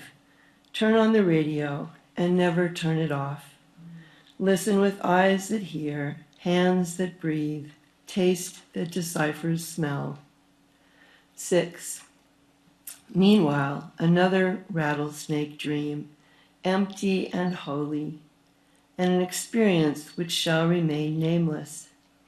To the poet in me, hereinafter called the artist, what shall I write about today? culinary banquet, prurient debauch, pastoral tableau, nautical voyage, surefire tearjerker, unfettered joy. 7. Moon day through Aphrodite day, coax the inchoate from its cloak of invisibility. Did someone else say this, or did I? 8. Fall poem, fall in line, fall of man, fall asleep, fall in love. 9. Be free, be strong, be beautiful. Buzzwords on FM 98.1. 10. Eros and Thanatos. 11. I was always a character actor, just born with the looks of Little Red Riding Hood, said Paul Newman. I had a brush with greatness as a waitress at Viva Zapata in Westport, Connecticut, when I showed Paul Newman the way to the men's room. The sky was cornflower blue and cloudless, like his eyes, no hint of artifice. 12. O rueful moon, I have reached my dew point. Japanese scientists have created a mutant mouse that does not fear cats, but can they make a man with no enemies? There's always the endearing curve of the duck's head and profile, the duck's back, his sense of comedy, the dog keeping time with its tongue and tail, and a 1,500-year-old Byzantine church with a well-preserved mosaic floor and images of lions, foxes, fish, and peacock. 13. Does it hurt when the leaves begin to turn? 14. Notes for a poem with sparrows. Light, plight, bright, height, might, flight. 15. To be continued. The blackbirds whistling, or just after. And now may I present you Bridget Bianca.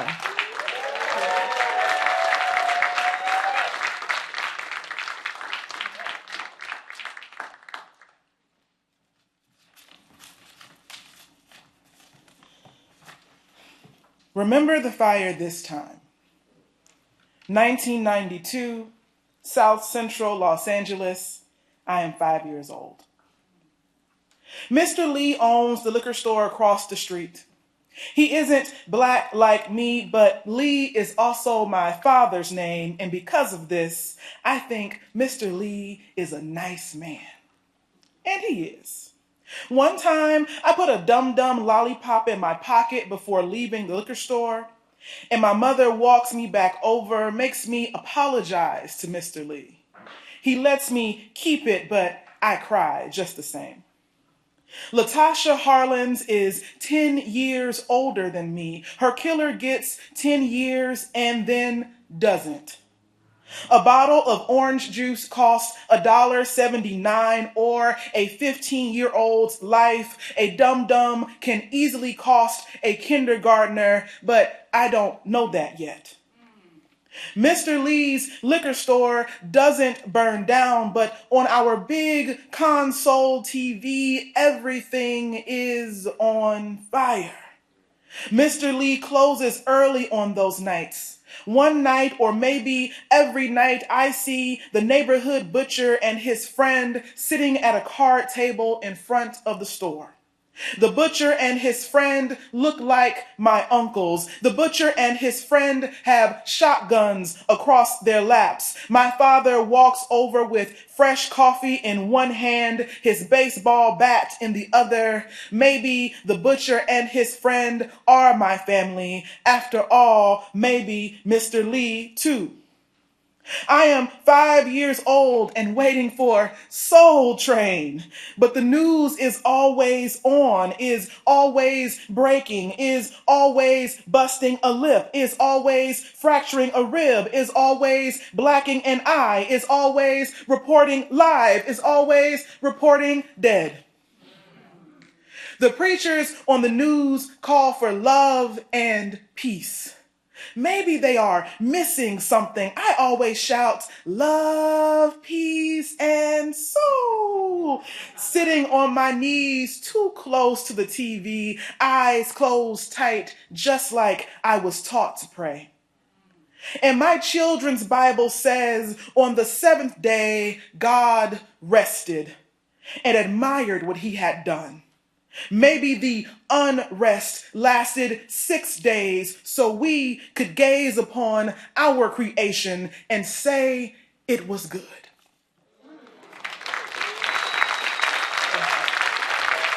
Thank you. Up next, Donnie Jackson.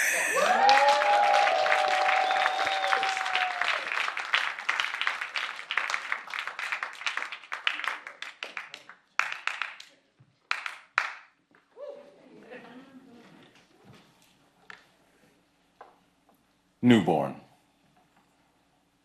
Wet and salt and clay, she doesn't even remember she was once, is the scent he dreams on her chest. Wakes to vanilla and mother on his tongue, taste is his first question. Her smallest finger teases his hand into a grasp. She hopes the memory of this lays church chords in his blood. She teardrops out of herself, leaving no trace but moon to whisper to her small earth.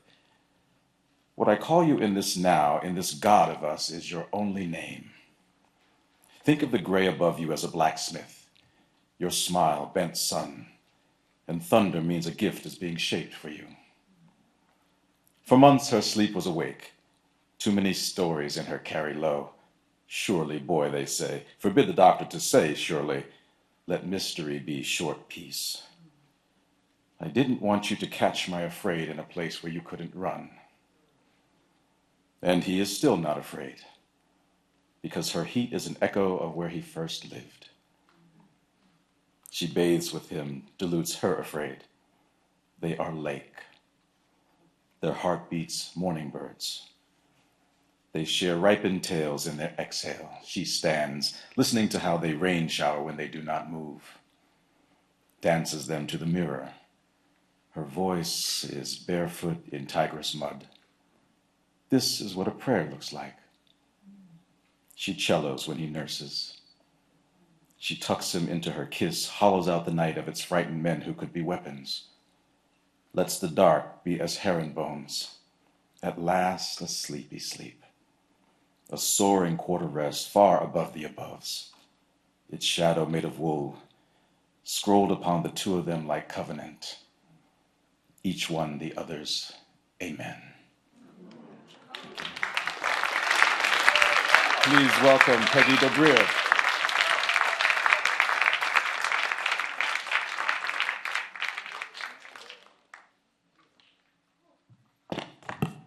Oh my, this is lovely. What a new perspective. Lynn, thank you so much. This is a poem about a seed that sprouts before it leaves the vine, and it's titled Vivipary.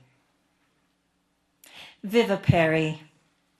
Let me introduce you to my pregnant singularity.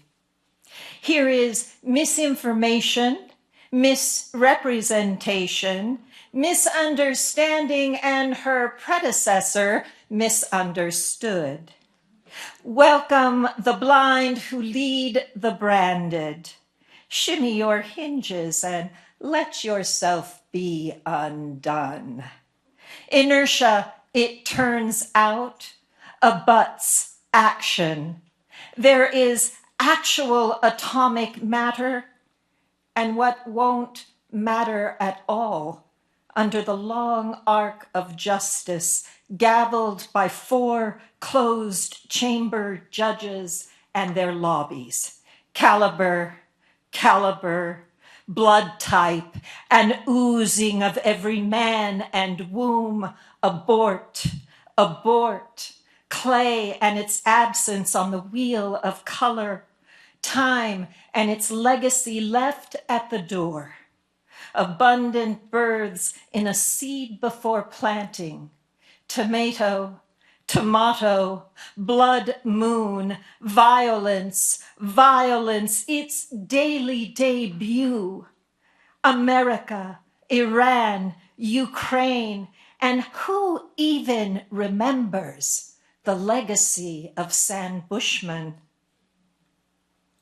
We multiply our multiplicities, sanctify their rippling affects that reach into every crevature, once precious, now cherry picked over. The resin Buddha rests on one tired elbow. Ito and his lady love remain unmoved. A day like sand seeping out from underfoot.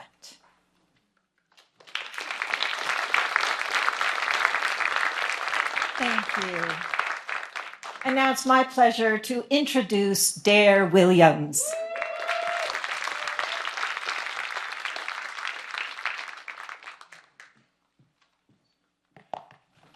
Thank you so much, Lynn, for inviting me. Thank you, everyone. This is a poem called Covet. Walking up 7th Avenue, there is so much plastic. I hardly know what to do. I am this kind of animal. I want to sink my teeth into all that is yours. I tell my friend, I feel so lost in the everyday. It's the losing that makes me a terror. I will rip through a life without looking back. I will take it all away and change clothes mid-sentence. In New York, a boy dines alone, eyes like a doe.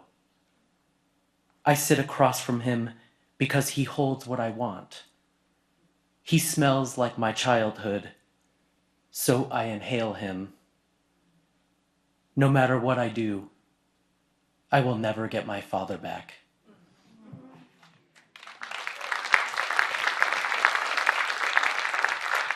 C.C. Perry.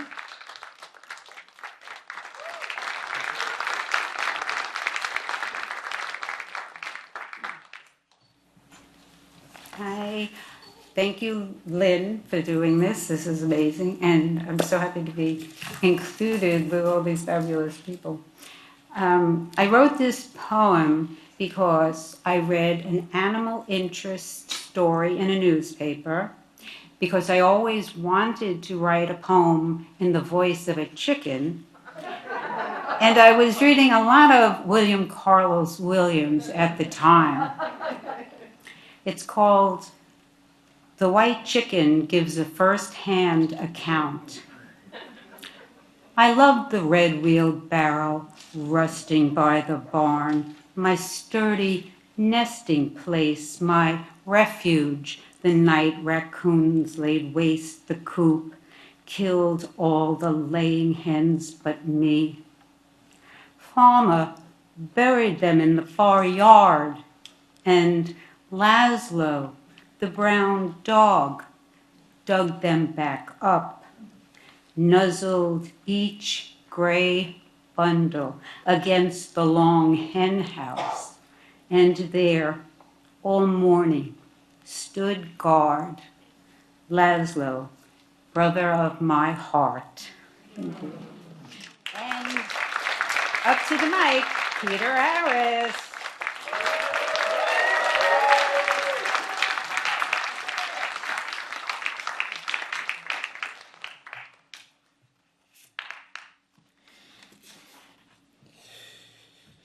This common shore, arrival ground, capital city of our 10-fingered democracy, home to daybreak mouths, unbuttoned speech, glowing bodies, dazzling home for citizens ending disrespected journeys.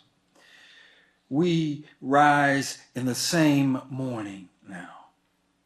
Witness flames of intention tiptoe on the surface of time. Nothing has a chance of ever being the same. No instrument could measure the pleasure your boiling visitation brings to me. No eye see, no mouth say, no other who has not loved and left my mother's womb would I trust to know this new secret about me. We take the oath of office, pledged to uphold the levitation. My right hand raised, testifying like in church back home. Your left hand poised, affirming as in sacred rites, accenting your beloved land. Velvet hands, naked shoulders, alliance of vulnerable directions. We cross in latitudes here, unmarked, thick with trees in season, humid with wild gaze, unknowns. Around our open throats, we drape curiosity. Smoothing knots into patterns could cause war in the past. Culture changes when people weave new patterns like this. Feeling ripens when strangers design new patterns like this. Love surprises when people risk new patterns like this.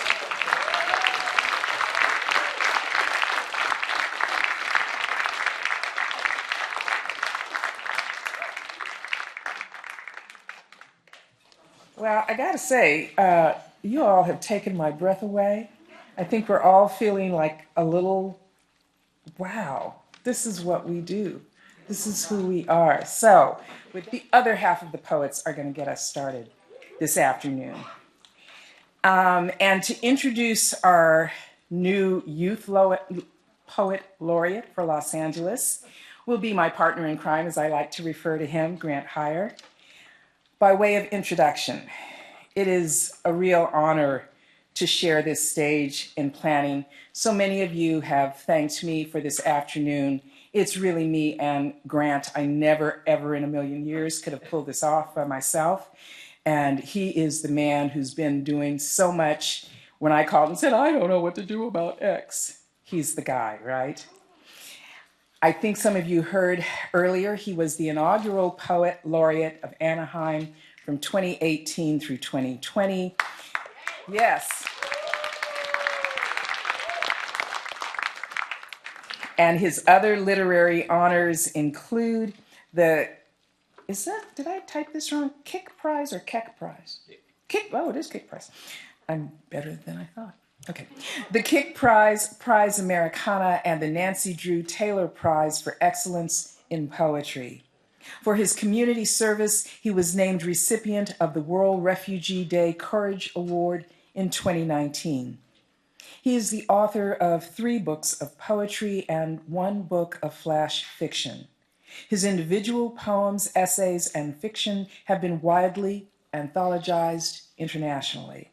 Grant is also, he's a real show-off. Grant is also a musical artist and a visual artist, and for 23 years he has been a full professor at Laguna College of Art and Design, where he currently teaches creative writing. I'm more than happy and extremely proud to introduce him to those of you who don't know him and to those of you who should. Grant.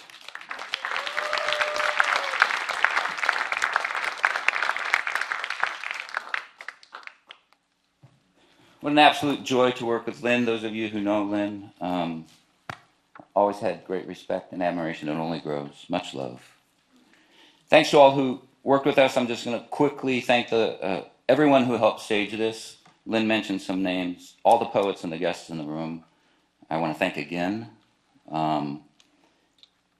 And, just to be in this auditorium in the heart of the city, together in community, I don't know another reading like this, right? Has there ever been?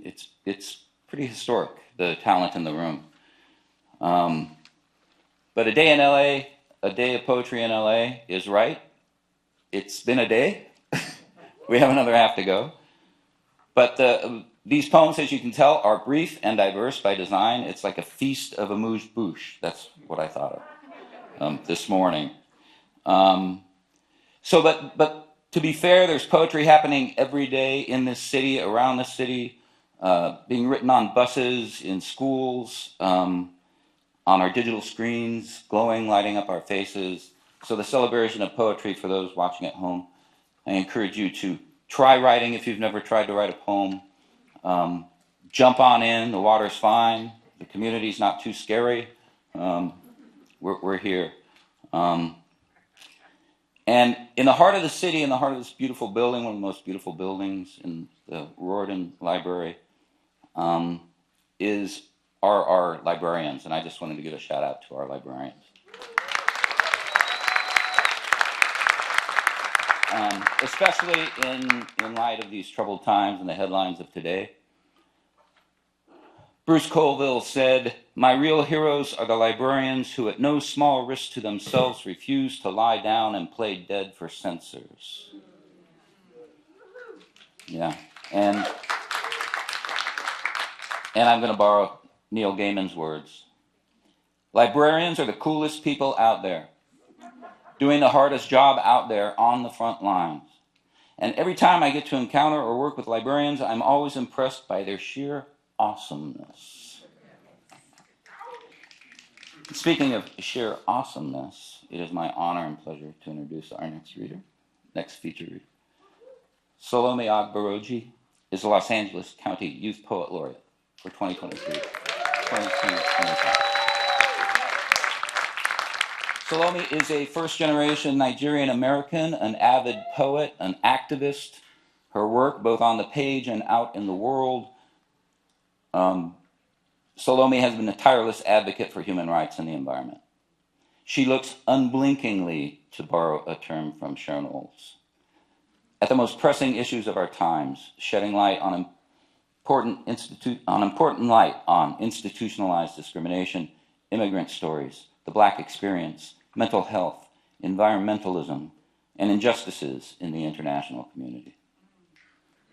She's a Los Angeles poet, yes, but her subject matter is universal. Her poems are brutally honest, yes, but simultaneously tender and clear, full of music, full of emotional truth. Salome has impressive credentials for someone just about to graduate from high school, enter her senior year, actually, at Gar High.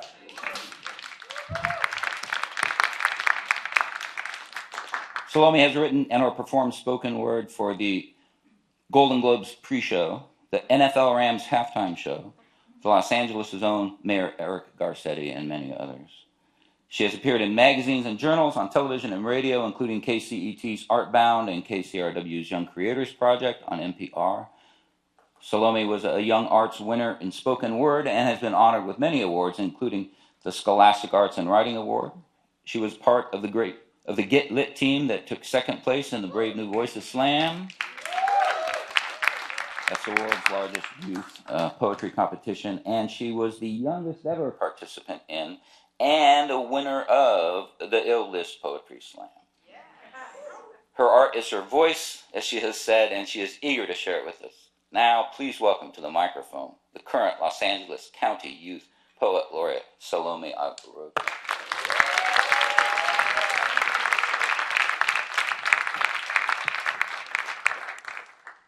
Hey guys. Thank you to Lynn for inviting me. Thank you, Grant, for that amazing introduction. Why do I still have this on?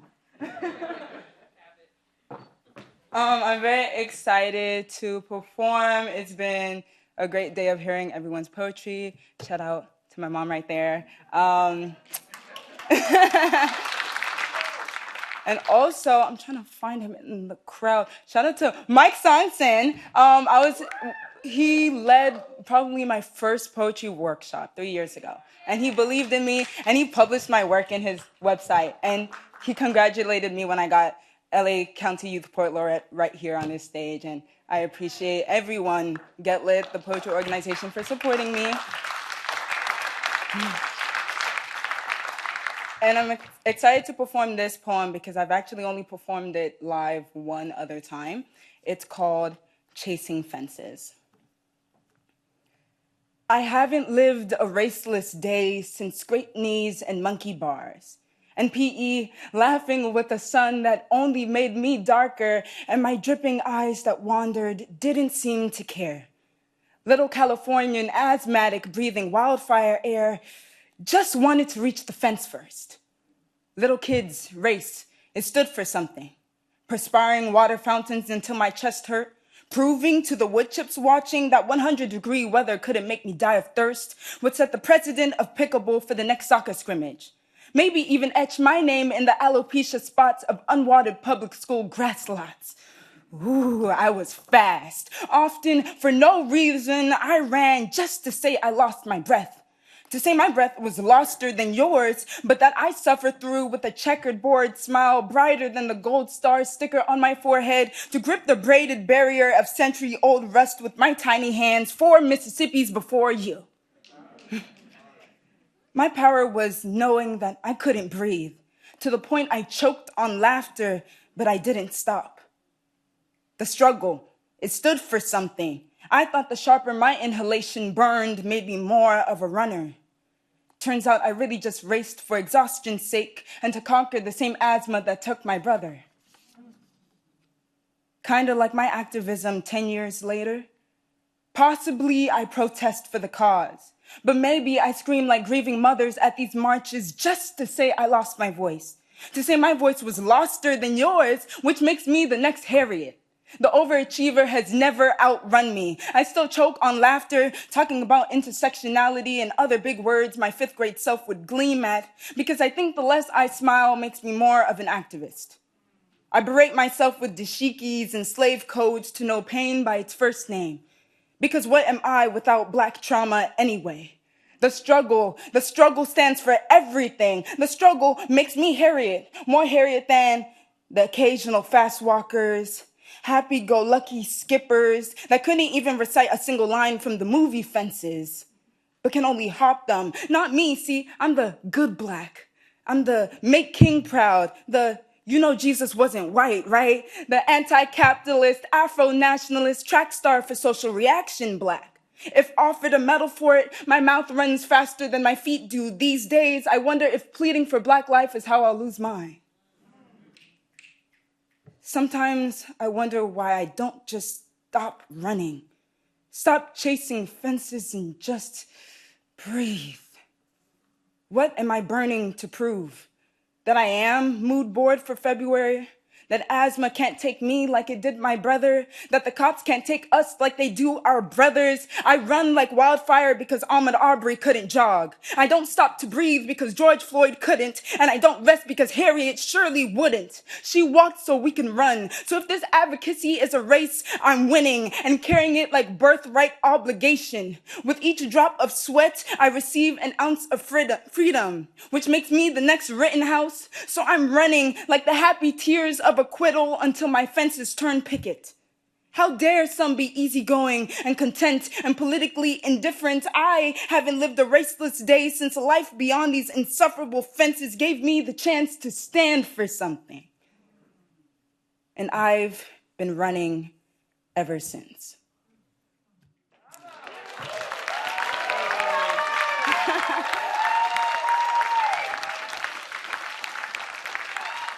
Thank you. See, when I was deciding what poems to read, I have a couple. I've only been doing poetry for, it's 2.5 years, but I've done a lot of writing in that time. And I was told, oh, this is going to be a historical event. People might come back to watch this. So I'm like, oh my gosh, I got to get something that ages well. But in this space with a whole bunch of other poets, and I assume advocates, activists as well, I wanted to share a poem for us when it comes to advocating and making sure that when we look out for other people, we're looking out for ourselves as well, and we don't have to sell ourselves to be advocates. We can, process our own trauma when we're looking out for others as well. Okay, that one was a little sad. So, I have to do an LA poem, if I'm going to be LA County Youth Poet Laureate. So, this is the poem I performed when I was really nervous. I didn't know if I was going to get LA Youth Poet Laureate. I was standing right there. I was like, oh, I hope they like it. But, so this next poem is called Pretty Places of LA. I've been to places pretty places like Beverly Hills, oh, where mimosas and liquid diamonds crash on the shoreline. These beach dwellers collect inner-city properties like seashells and trade real estate like spades cards. These places pretty enough for screen time on your television. Pretty much the poster child of Los Angeles and the epitome of daddy's money. Yeah, I've been to places pretty, like Hollywood and its Walk of Fame. If Dorothy's ruby slippers were red bottoms, she'd be trotting this white gold road feeling, oh so ostentatious, feeling higher than their class, higher than their all-glass renovated high-rise buildings, higher than their credit scores and their high-rise Lululemon leggings. But I'm sure you've never been to the lowlands of Los Angeles, the dark basement that the brochures don't show, where no one knows a Dorothy. But Dominique, in her uncreased low-rise dunks, is always found walking where drugged corners intersect at broke lanes, where Obine, the Nigerian art collector, sells an Afro Mona Lisa on the curb for $50. Starving entrepreneurship. Reparations in our own hands. The corner man whistles tunes only sufferers know. Place ear to pavement here, Queen Khalifa's war cries. The clatter of tumbleweeded dye rolled about 2 blocks down. Soft-spoken escape routes never received. The color of marigold by girl eating mangonadas for her foreverth time. The subtle rumble of white Porsches approaching from the hillside. Gentry is coming. A cavalry of credit-drawn carriages coming to make the place pretty. I'd assumed that this was the sound of Jesus finally, so the painting of Black Messiah in Obine's art shop made more sense, made more than sense finally, because this living is protest. This is the heart of LA that beats and weeps all the same, but investors bleach its arteries with beige colors and caramel fraps. See street markets where Black women sell incense and head wraps and market. Perfect location to reinvent hot yoga or to build a bank that would deny those same Black women loans. Oh, this is what you call pretty. Pretty shines like heirloom pearls, not pretty like glimmer of grills in teeth. No, pretty like veneers and messy bun. Not pretty like barrettes barrettes on little Black girls, or street tacos, or graffiti done by people far too talented for their circumstance, or broken glass, or the unironic musicality of barbershops. Not like that sweet little old lady with only 6 teeth, but still smiled at me anyway, like I was her own granddaughter. No. That ain't pretty. But I've been to places pretty, and I can assure you those pretty places have got nothing on the heart of this city.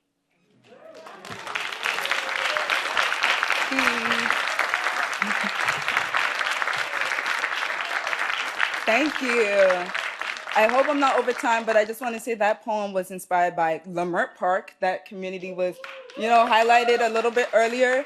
But, gentrification, I don't like her. Gentrification is closing in on these really meaningful, historic Black and brown communities. And if we're claiming to be a melting pot, if we're claiming to appreciate diversity in LA, we gotta protect those communities that have made people like me, a little Nigerian girl, feel at home. Yes.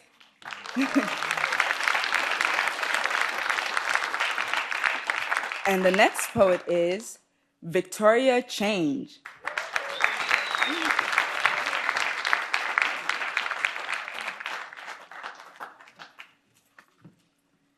We can feel hopeful. Our young people are going to just keep on keeping on. And that was fantastic, Salome. And she mentioned something that's very important, and that's how we all teach each other. And she mentioned Mike Songskin, AKA Mike the Poet, who so many of us know. And you all have been giving me accolades all day, as you should. But in full disclosure of everyone makes mistakes, I'm making my list, I'm checking it twice, and somehow left Mike off, even though we had agreed he would read. So, Victoria has agreed that just before Group B starts, he's going to come up and give us a little something, something.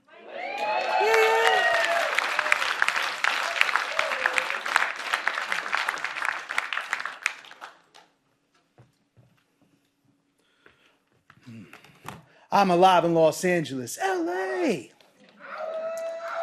Hey, this is like the poetry A Great Day in Harlem, right? Man. Thank you very much to Lynn and Grant. And how about Salome? Give it up for Salome.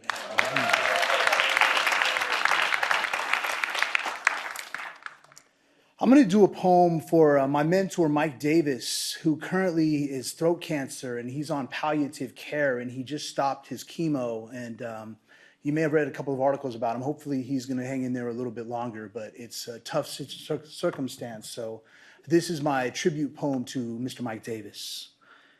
In the land of lost mammoths with pirates, bats, and dragons in praise of barbarians, you saw Hollywood's dark shadow.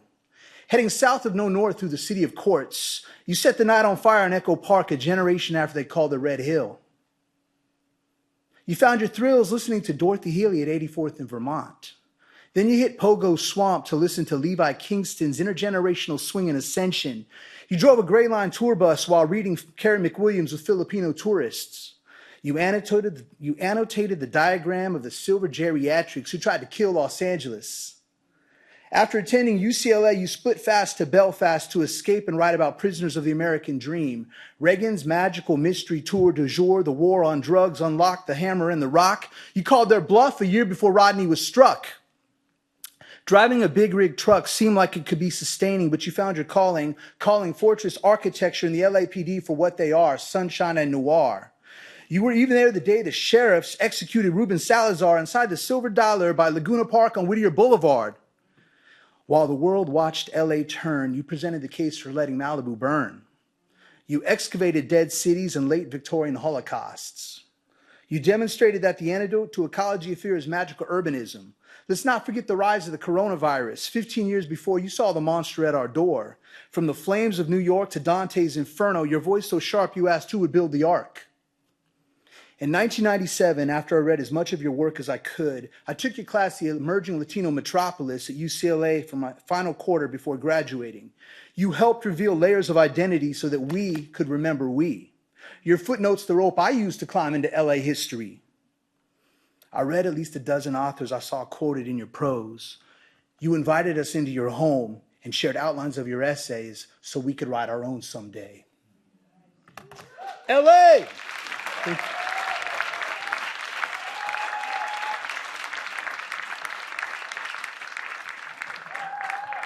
Please give it up for Miss Victoria Chang.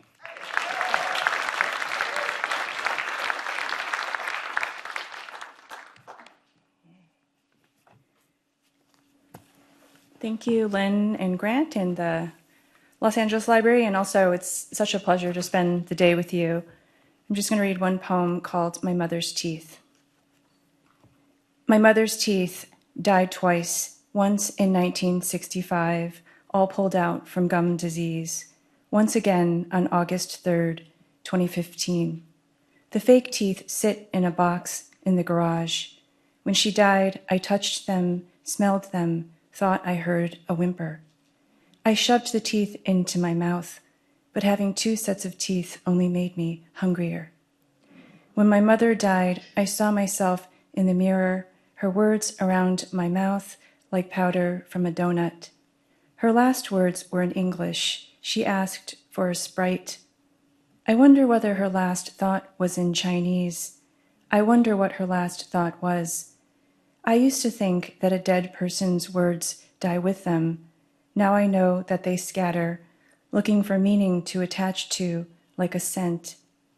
My mother used to collect orange blossoms in a small, shallow bowl. I passed the tree each spring. I always knew that grief was something I could smell, but I didn't know that it's not actually a noun, but a verb, that it moves. Thank you. And it's my pleasure to introduce the next reader, and I hope I'm saying this correctly, Louivette Resto.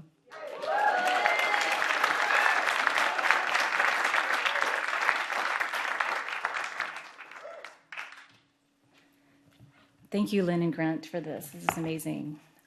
This is very overwhelming to look up. Bridget, you were right. Living on islands not found on maps. I live on an island not found on maps, growing up in the shadows of one of the most popular surnames, Garcia. I speak Spanish to my abuela on Sundays, but rely on Google to help my children with their homework because the accent rules never stuck. Stress or unstress? Penultimate syllable? Took the paradoxical college course, Spanish for Bilinguals, where every Tuesday, Profesor Cruz de Jesus would shake his head with indignation at my use of the familiar tú versus usted. No me conoce, he said. He was right. He didn't know me and I didn't know him or the proper word for bus or orange juice. What I did know is summers in Puerto Rico, eating quenepas as relatives ask, ¿No entiendes lo que dijo tu primo? And my abuela defending my tongue, this tongue colonized not once but twice, leaving me isolated at family reunions, feeling inadequate for my inability to conjugate on command. Sounding out storefront signs while riding the number 42 bus on the way home from kindergarten, where I concentrated to understand Mrs. Farrell's lessons about the seasons. But I finally found a home between Bronx bodega aisles, code switching with my homegirls about how many times Juana bipió that boy we saw standing in front of a building.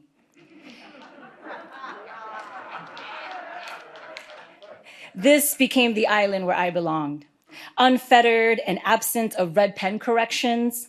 Juana didn't care if I used the tú or the usted or if my yo was about me or an emphatic reaction to her crazy story. This island didn't care if I rolled my R's or ever got the purpose of vosotros. An island where our bodies translated feelings, pursed lips, a raised brow, an aggressive eye or neck roll. We were bilingual neologists, inventing new lands we could carry in our Timbs and bubble coats. Here, language like us wasn't disappointing or broken.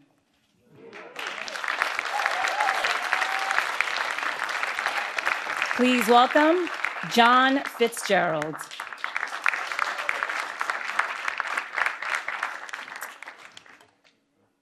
Please welcome Helene Cardona.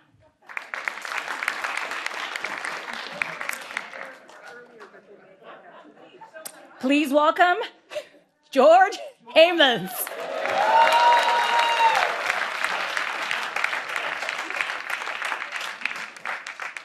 Oh my God.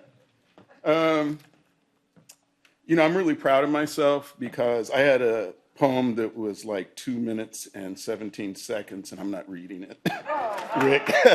I'm reading the short one. But I did want to say real quickly that I was transplanted here in California during my junior year of high school. I attended Verbum Dei High, right in Watts, and I got a job at Graham Library, best job I ever had.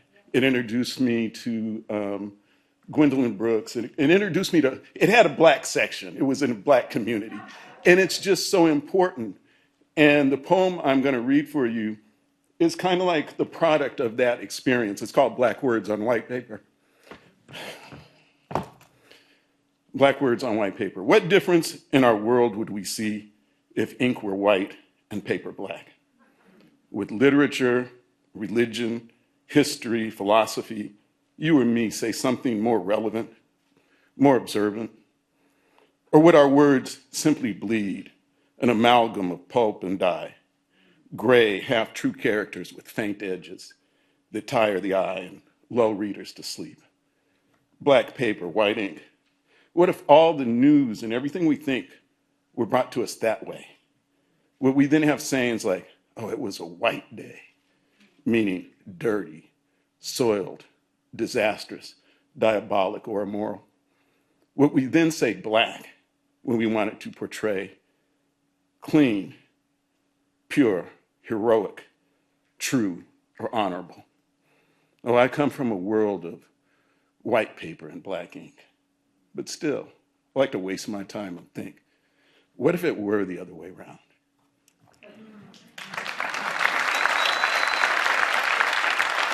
Thank you. And welcome, please, Sarah Mcclay.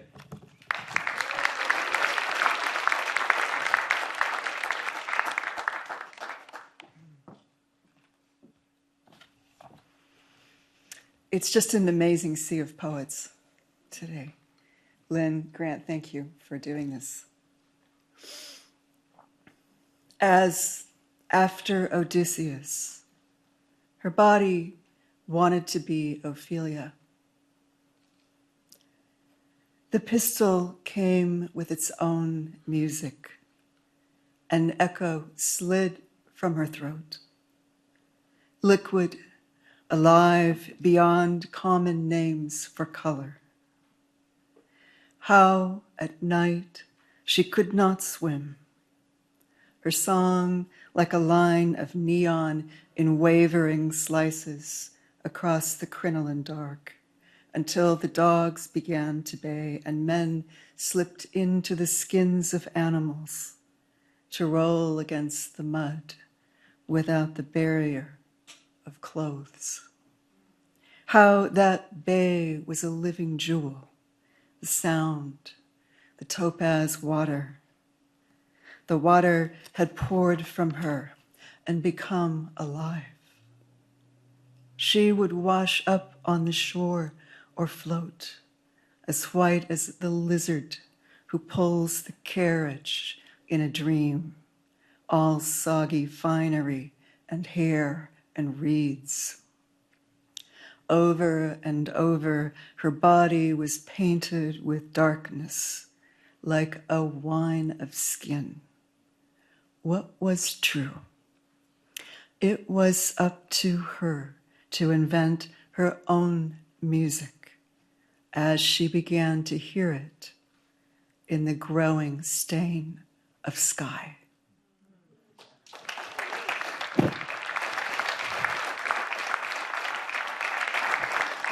And let's welcome Clint Margate.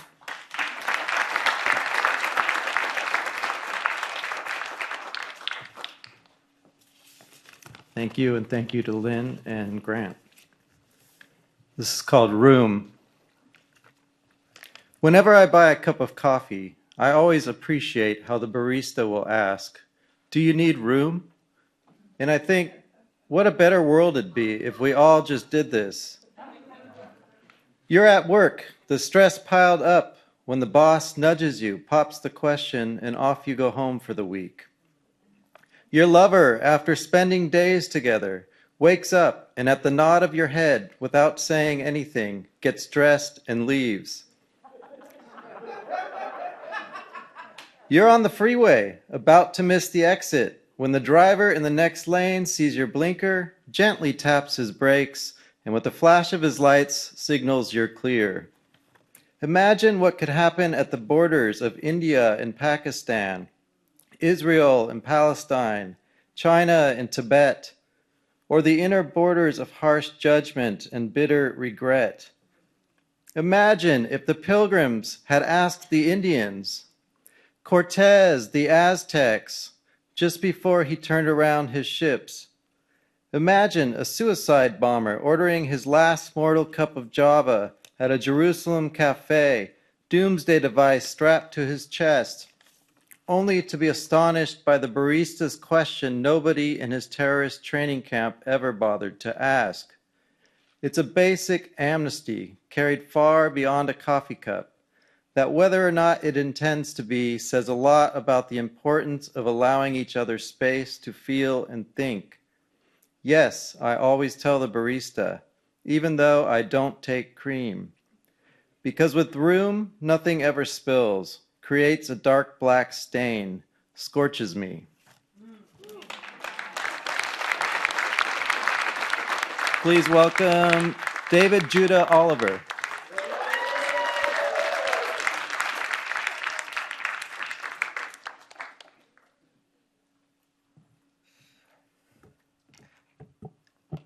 Sitting here trying to pick out which poems I'm going to use. been a struggle listening to you guys. I'm going to read something off my phone. I didn't want to do that. I'm the Poet Laureate of Pomona, California. It's an honor to be here. Represent the mic and dim lights and my venue, Lion Like Mind State. We still black and achieving. We still black and moving. We still black and empowered from within. We still black and knowing.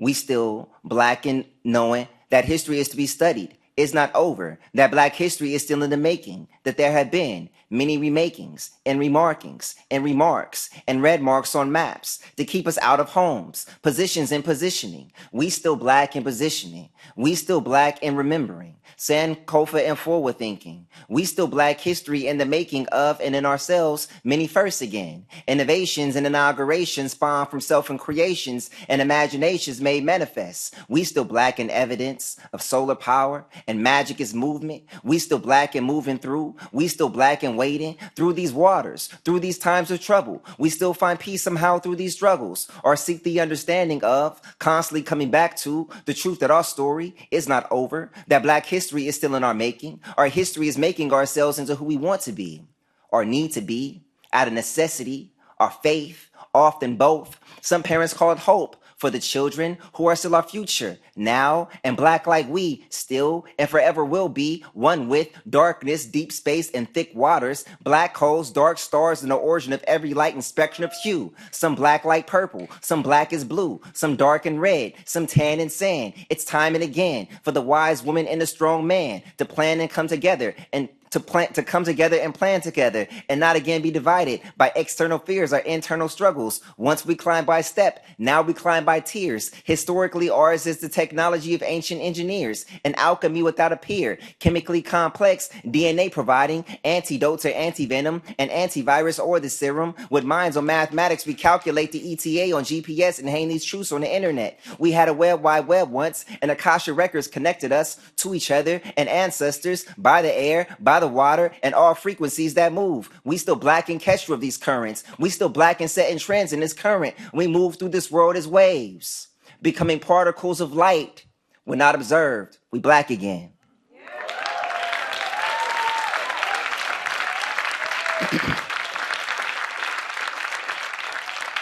I would like to introduce to the stage the next poet, Arune Winjeseha. Winjeseha.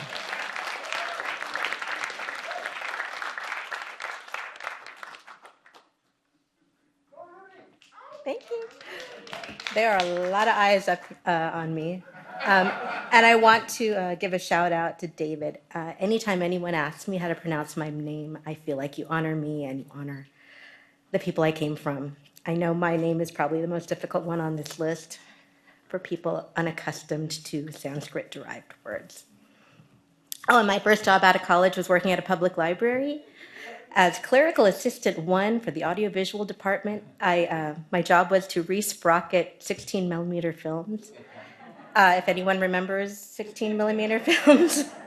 So teachers could show the red balloon in 5th grade. This is Goldie Unlocks, after Ron Kirchy. She rattled the doorknob, then let herself in. She called it taking shelter. She didn't think of it as breaking and entering.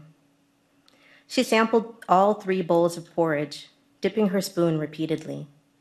She complained about the first 2. She wolfed down the 3rd. She didn't think of it as petty theft. She sat in all 3 chairs, fidgeting. She dented the cushions, scuffed the legs. She broke the 3rd. She didn't think of it as destruction of property. She climbed the steps to the bedroom, each stair creaking. She rumpled the sheets, left smudges with her dirty shoes. She slept in the smallest bed, undisturbed by conscience. She screamed when she saw bears, didn't try to defend her actions. She brushed past the bewildered 3, taking the stairs 2 at a time. She never thought of it as trespassing. She knew her golden curls were her passport to the world. She never doubted her right to be anywhere, do anything, every door unlocked.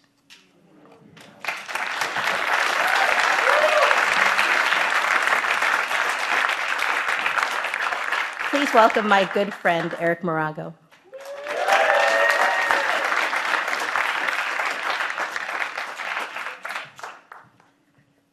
Thanks, Maruni. Thank you, Grant. Thank you, Lynn, for this amazing day. It's an honor to be amongst these poets. From the Loch Ness to the monster. Thank you for hiding yourself in my body, for letting only me in on the mystery of you. I've kept silent and dark for so long that the fish are all blind and I cannot recall what color ever was. But you, my sweet creature, were worth it. You've been banshee song, sonar splendor, humming under skin. How many have come now to put ear to my water, to my murky heart? I am no longer an empty lake of wanting. Tourists, scientists, even skeptics whisper my name like incantation, hoping if it is said just so, you will appear from obscure depths, a riddle's answer. Now is the time for the reveal, for release. This world needs reminding the fantastical exists even if unseen. Give me more than fin or neck blurred in photo, your fingerprints smeared from the scene. Show hard proof you are no driftwood, wake or hoax, but tangible anachronism refuged in shadow. Let your myth become fact, become fame. Feel no guilt or worry. This is not so much a break-up as it is a break-out. You deserve the limelight, and I the freedom to relearn sky. How I've wished for sun to skip over my surface like stone, then sink beneath so I might shine from bottom up. Finally brilliant, able to be legend all on my own. Thank you. Up next, the wonderful Pam Ward.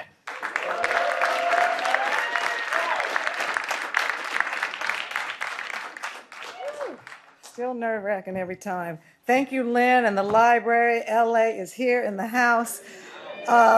This poem is for the poets who ain't here, Wanda Coleman, Marilyn Murphy, and my dear mentor, Eric Priestley.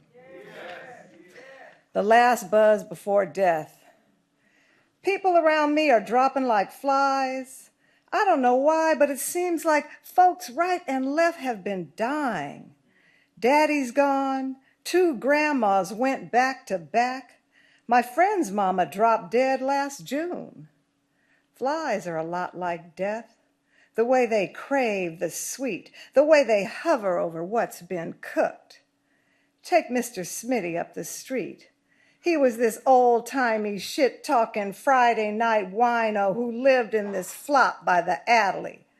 Hoodlums and crackheads would crash at his house. Front door was a regular swarm. Stayed torn up, stayed red-faced from midnight till noon. Booze oozing out of each overripe pore. Stole a whole case of Jack during the 92 riots. Folks racing in while the liquor store blazed. Phone poles lit up like great big Christmas trees. Place was a regular hive. I watched his barefooted swag down our street coming back. One smash by his toe, but he grinned and kept stepping, singing Jingle Bell, Jingle Bell, Jingle Bell Rock. Face looked like he hit the lotto. Used to stop by my place to chat and kill time. Told me, one day I'm buying you a great big steak dinner. Yes, sirree, he would wink between long, juicy swigs and huge gnats making love to his sleeve. Now I wish that I did, that I wouldn't have waited or worried so much what the neighbors would think seeing me in the seat of his red jacked up van. He used to come real early, and watch me pull weeds. If you were my woman, you would never do that. He was sweet and real old, but still Romeo fine, with that tomahawk nose and high cheekbones dug deep in some black backyard barbecue skin. Should have gone, took my chance, made that full grin his crazy ass wild turkey smile. Should have went, grabbed my keys, let the front screen door smack. Should have laughed and drank scotch over grilled filet mignon. Should have gone, let the neighborhood buzz if they want. Let them swarm, let their fleshy tongues fester like maggots. Should have looked dead at life, zeroed in on the moment, like a fly does your plate when you're eating outside, like your arm, like your fist raised and gripping the swatter. Should have told the man yes while the day was still young, tasted steak in my mouth before night buried dawn, before this dry-throated thought of him gone. Thank you very much. Thank you. Thank you. Thank you, Lynn, and the library. Keep the libraries alive. Keep writing. We have Bill Moore.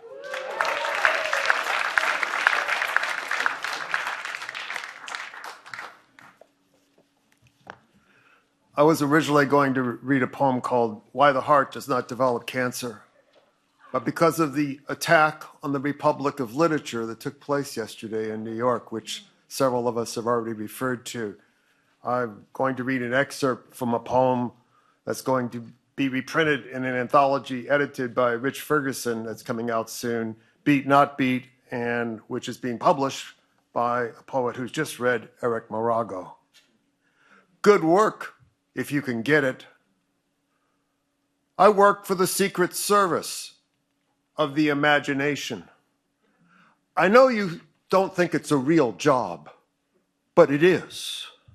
I had to promise I'd be willing to die for whoever has the office of president of the imagination, whether they're language-centered performance artists or landscape painters.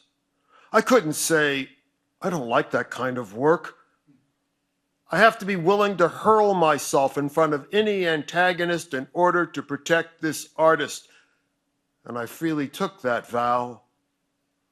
But even under duress, I'd never make the same promise for a real president, because I've already gotten shot at too much and I'm tired of taking the bullet for someone else's greed. I'm tired of taking the bullet of credit card usury. I'm tired of taking a big bullet in my small toe. I'm tired of taking a small bullet to my big toe.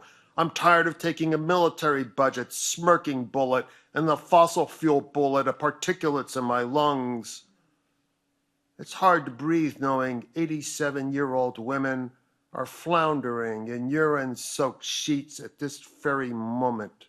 Women who worked all their lives and deserve to be massaged every morning with sweet oils, to have the hands of kind women rub their shoulders and stroke each finger, but who will not be touched for the rest of their lives because loan sharks in Congress proclaim we only have enough money to murder and imprison young men. I'm tired of taking the bullet of circular grief and remorseless knowledge. Please welcome. Thank you. Thank you, Linda Ravenswood.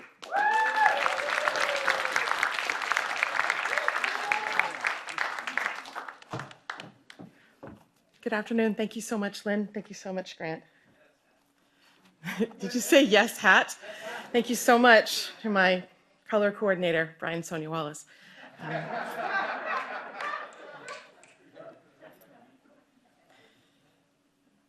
Day breaks on Los Angeles again. Another chance to get it right. Half the day right. An hour of the day right. To make a handshake deal that sticks, that opens doors not just for one, but for whole histories of work and desire. To transcend some golden stare, to fulfill a burning purpose, to transcend even injustice, to find a way in. Los Angeles, city of more than dreams, cathedral where we're real to our purpose, our mysterious reason. Along the peninsula, they're keeping a woman alive in a glass jar. Maybe someone can use her heart or her whole side. Maybe some artist somewhere needs a wing. On the other side of the country, a poet is stabbed in the neck as he tries to sing, rushed by a man wielding a knife. Imagine all that fury for a poet. Maybe you don't want to live and let live. Maybe you don't want to get from point A to point B clean. Maybe you're so scarred up you don't care about crashing your hide into the universe, so precarious you've become a beast of burden, your love ground down to stretched, to bursting. Maybe a new kind of being on the 101 is emergent. Do you see it? What is the opposite of a poet? Is it a poet? Am I tough enough to make it to the next gig? Is a poet new enough to sing? Thank you so much. Please will you welcome October Blue.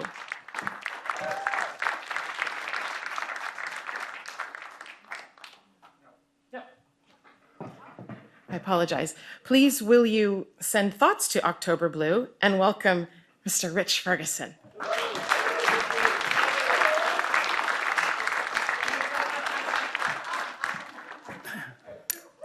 Thank you, Lynn. Thank you, Grant. Thanks to all of you.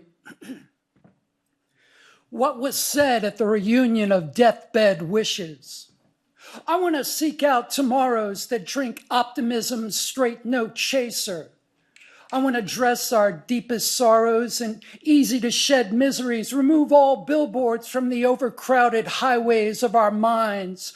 I want to prove that white noise loves black jazz, that Mr. Rogers was a CIA operative hired to test the limits of human kindness, that the reason dogs howl is because it's far easier than reciting Ginsberg's Howl by memory. I want to create drive-through therapy for when we just need a to-go cup of healing, build monuments to love letters still written by hand, offer landmark status to all remaining phone booths, build bookstores on Mars, underground libraries for bookworms, create bright playgrounds in the cloudy minds of the dying. I want to expose all false idols for being truly idle, recycle old lies into lions guarding the gates of greatness, televise the revolution without any commercials, create a medication to remove all self-inflicted blemishes from our conscience, drop poetry bombs into lives without enlightenment, compose songs of tectonic forgiveness along all our faults. I want to swap eyes with a stranger to see how others witness life. Up next, Lynn Albertano.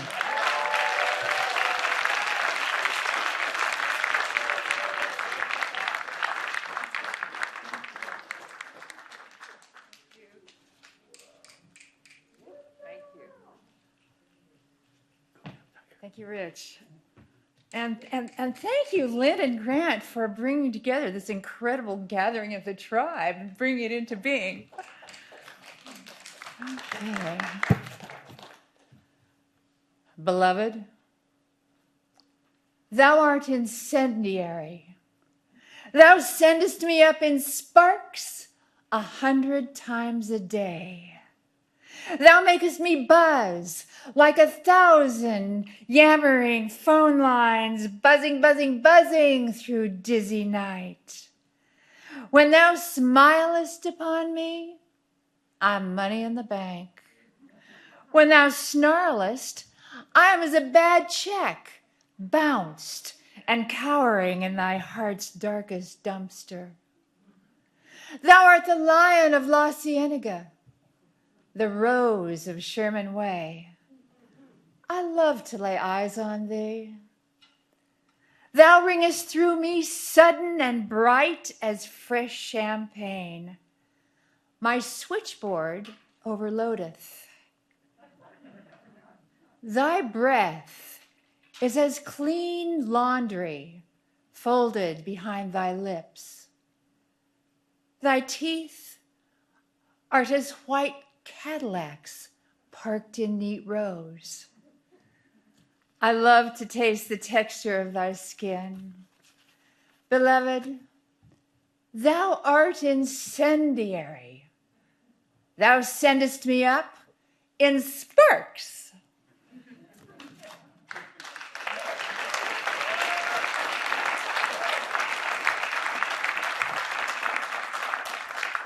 Please welcome Derek D. Brown. An original thought is a dangerous thing. A fingerless glove on a black fist, asking why instead of just nodding yes, creating our own off-ramp on the road less traveled. What if we vetted instead of just vented? Treated freedom of speech as a privilege, not just a pastime. And turned just enough wine back into water so we can properly swallow the red and the blue pill. What if that meant climbing down the corporate ladder? Viewing stocks and bonds like stockades and bondage. Crypto as a crypt. And why can't he who dies with the least amount of toys be the winner? Who says we can't reinvent the wheel? Squeeze blood from a stone if it's willing. And what is the glory in living in this country surrounded with all this cake if each and every one of us can't get a slice too? With a glass of milk, or almond milk, or chocolate milk, a shot of whiskey, a glass of wine, a pint of beer, or maybe just another damn piece of cake. Why can't we be in a rush to sit still? Why aren't Reiki and sound baths covered by my insurance? Why isn't meditation taught in every K through 12 curriculum? And why aren't rose quartz and Palo Santo in every single first aid kit? Hey, post-COVID, what if we normalize group hugs? Flash mobs of people on street corners with open arms jacked from uplifting spirits. What if we work in as much as we work out? Empathy on swole, sincerity dripping from our brows, compassion bulging up in our veins.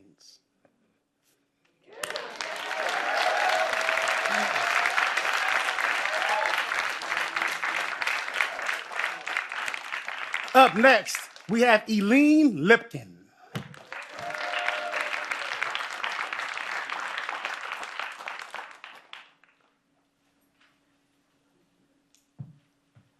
Great. It's such an incredible afternoon. It just keeps going. Thank you to Lynn and Grant. My poem is Agape, age 3. And I always think when people see the title, they're going to read it as agape. But I actually think that works just as well. Agape, age 3. Reverent, fervent, my toddler says, I love that garbage truck. With a look of pure longing, delighted when the driver, clearly a hero, finally sees him and waves. As we move through the day, the list grows. He loves the arm of the parking lot gate, imitating its L bend with his elbow. He loves the thin ticket and the button he pressed to make it come out. He loves the elevator and the light rail wires stringing the highway as we zoom in parallel. He loves his teacher, Miss Penny, and Emily, his toy truck, the number 10, the color red, long-armed squids, Komodo dragons, his tiny metal plane, and the pink Eiffel Tower eraser set on my desk. There is love, love, and more love. It pours, gushes, floods. No irony, no sarcasm, no suspicion, no scrim, no screen, no filter. Small freckles have started to gather on his arms and the back of his neck, yet an innocent still in the garden. He simply has no knowledge of the ways the world will mark him. We pull into a rest stop and I reach back to cup his cheek, smooth as if polished, though it's the opposite, a pristine, glossy raw. I mutter at the driver in front, wrench my nose against the oily smell, squint to calculate gallons and price. As we slowly ease out from the back, I hear, I love that gas station. So next, I'm happy to welcome Billy J. Vorgas.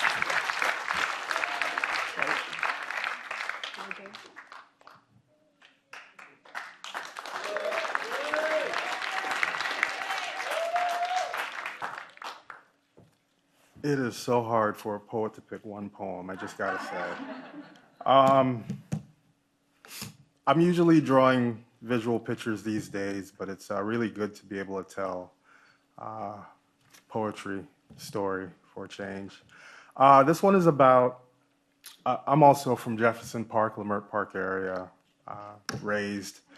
And growing up, there was this one guy that used to roam the streets. As a kid, we used to call him One Can Johnny, always drinking a beer, walking around. As an adult, I admire his longevity through all of this.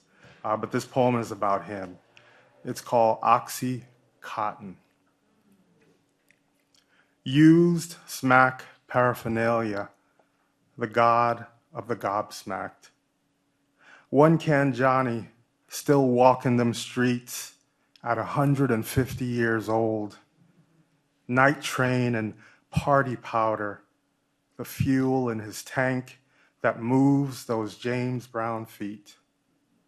High school muralist, I painted doorways to the west side next to Harriet and Malcolm. In the same park, Proud Mary stayed unhoused and cracked out. Urine murals over each motivating mantra. Throwing the highest piss a woman could throw. The ocean was once a union, a long journey inside to that one universe sitting shoreside. Used to send smoke signals through prayer. In those soft church seats, heard God could hear it all.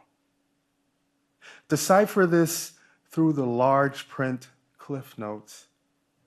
Interpret the one who speaks with his bare hands, making perfect bunny rabbits with his fingertips, black as coal tar, nails like amber-stained telegraphs.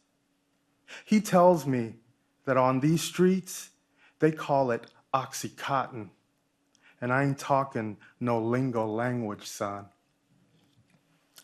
Let's see here. Thank you. Let's welcome to the stage Bart Edelman.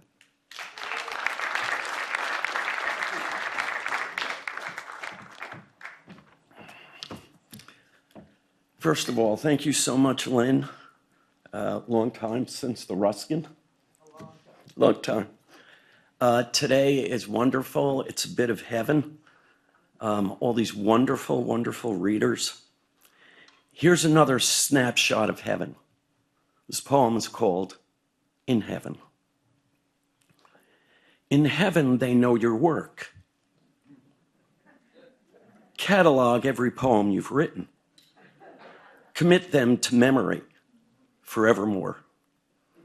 Bradbury and you huddled together over a steaming cup of Java, discussing relevant issues each morning, giggling until the afternoon releases you to destiny's retreat. How sublime are the clouds buttoning up the universe below, telling you it's all been worth the journey to reach this celestial home you'll never need leave again. Tomorrow, Twain shall come calling. He enjoys his billiards and bourbon, not necessarily in that order.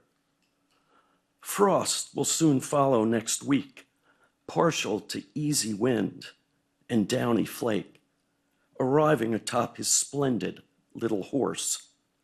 Bob's always good for a serious chat, no longer rushed by daily matters, nary a promise to keep.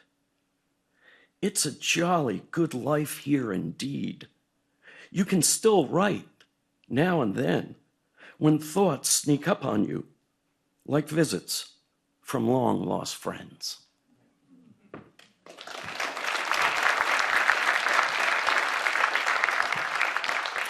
Thank you. And now Armene Ignatosian.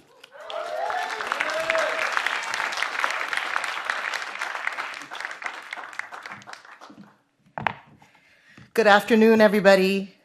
And thank you, Lynn and Grant and John and the tribe. This is for my father. This is for all the fathers who made us warriors. My father loved the discipline of the ocean, how it could swallow you whole, then spit you out tougher than you were before. My bones were primed for verbal tirades, but I kept my own mouth shut, as one should, while diving into the wall of a large wave, careful not to swallow any of the abrasive matter floating about the steel blue air. But bones are stubborn things. They are like children who refuse to speak when their fathers question them, submerged in the clutter and mass of the body in that dark and busy history. When I was 3, my father taught me to swim by throwing me into the deep end of a pool. There, my bones pulled me down towards the drain pipe, but I was expected to put up a fight. So I reached for the water's invisible throat, pulled hard on her hair, climbed her backbone up towards my father, who was leaning, kneeling at the calcified lip of the pool, holding one arm out towards me. So I did what he expected me to do. I refused him and pulled my own small body out.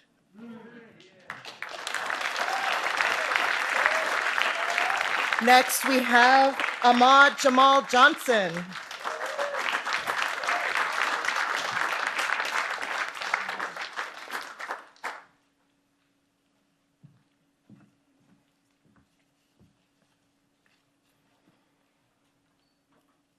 Chronic album. Not as one measures the imagined musics or jeweled light flooding any cathedral, but how this near dark, north of love, carries the morose and gaudy perfumes we've made, which like sound too inevitably escape. Not that the body boils down to some cage, not a site of refuge or perpetual humiliation. And isn't our silence also the subject? Its prolonged lack of eye contact, its brief, unedited message, which smirks, which slaps. Thank you.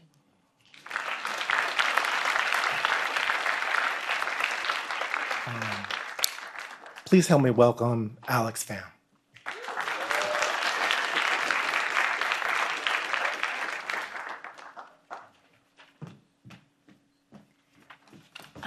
Hello, everyone. Wow, it's a little scary standing up here, but I want to say thank you to Lynn, to Grant, and to the library for this wonderful event and for inviting me.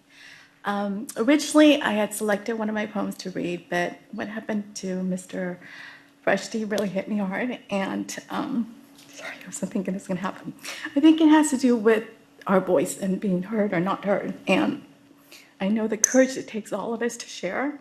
So I did some research, excuse me, and I found out Mr. Rushdie wrote a poem, and it was in response to the fatwa that was issued against him and all his critics. So I'd like to share this with you. It was published in Granta, 6 March 1989 by Salman Rushdie. Boy, yar, they sure call me some good names of late, e.g. opportunist, dangerous, e.g. full of hate, self-aggrandizing, Satan, self-loathing, and shrill, the type that would clean up the planet to kill. I just remember my own good name still. Damn, brother, you saw what they did to my face. Poked out my eyes, knocked teeth out of place, stuck a dog's body under, hung sane from a hook, wrote what all on my forehead, wrote bastard, wrote crook. I just recall how my face used to look. Now, misters and sisters, they've come from my voice. If the cat got my tongue, look who would rejoice. Muftis, politicos, my own people, hacks. Still, nameless and faceless or not, here's my choice. Not to shut up, to sing on in spite of attacks, to sing while my dreams are being murdered by facts, praises of butterflies broken on racks. Thank you.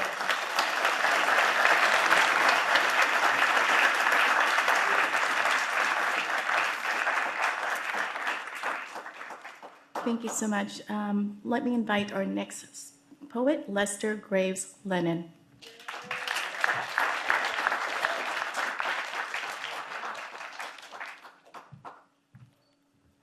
A great day, great energy in this room. Thank you, Lynn. Thank you, Grant. Thank you, Public Library. And thank you, Mayor Eric Garcetti, for showing his Rhodes Scholar wisdom in appointing Lynn as the Los Angeles Poet Laureate.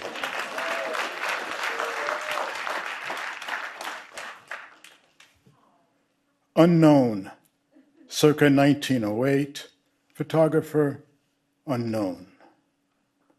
Unknown, hung body, exact date, unknown.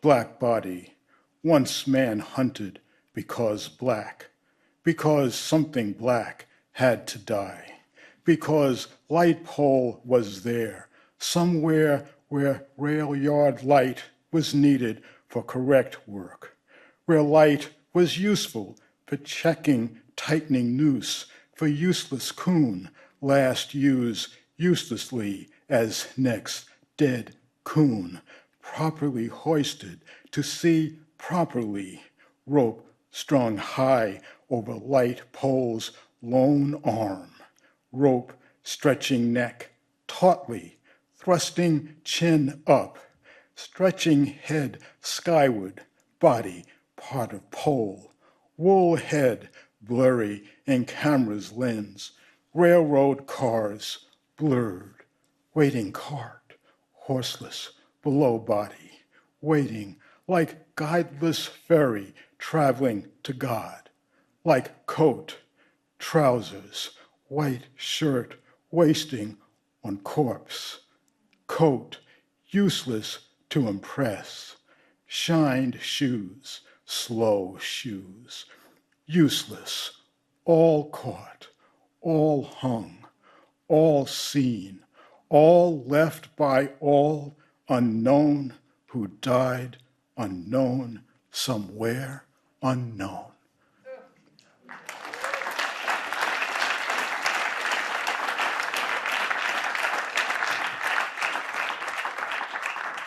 And now, please welcome Laurel Ann Bogan.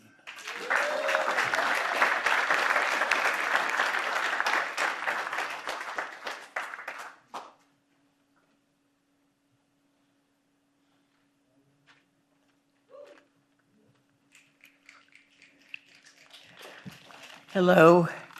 Thank you, Lynn. Thank you, Grant, Thank you, library, and thank to all lovers of poetry and lovers of life.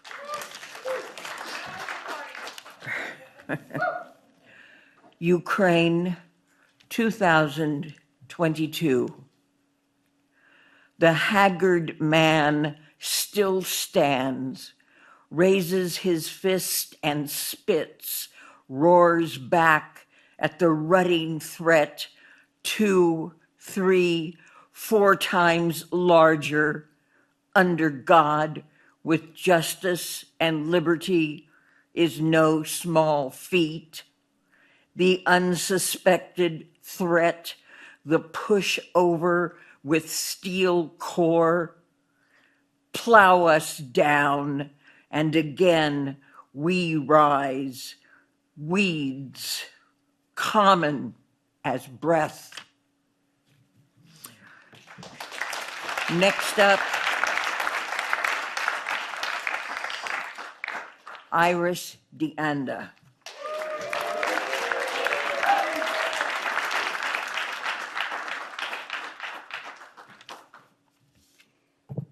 Thank you to Lynn Thompson, Luis Rodriguez, and all of you for being here. This is called Ode to the Fire Poets, and it's dedicated to Wanda Coleman, Amiri Baraka, and my late dear friend, Daniel Morales Leon El Chapulín, my own Poet Laureate of South Central.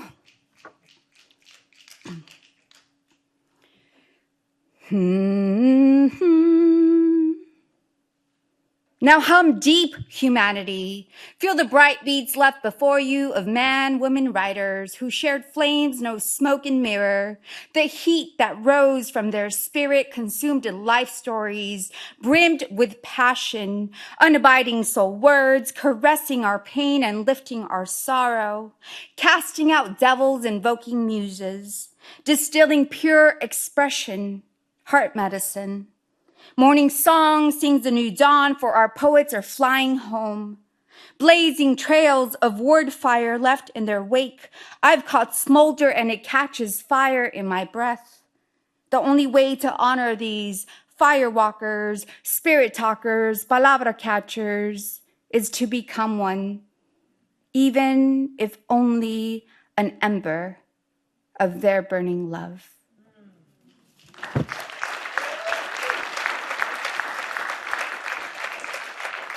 Gracias.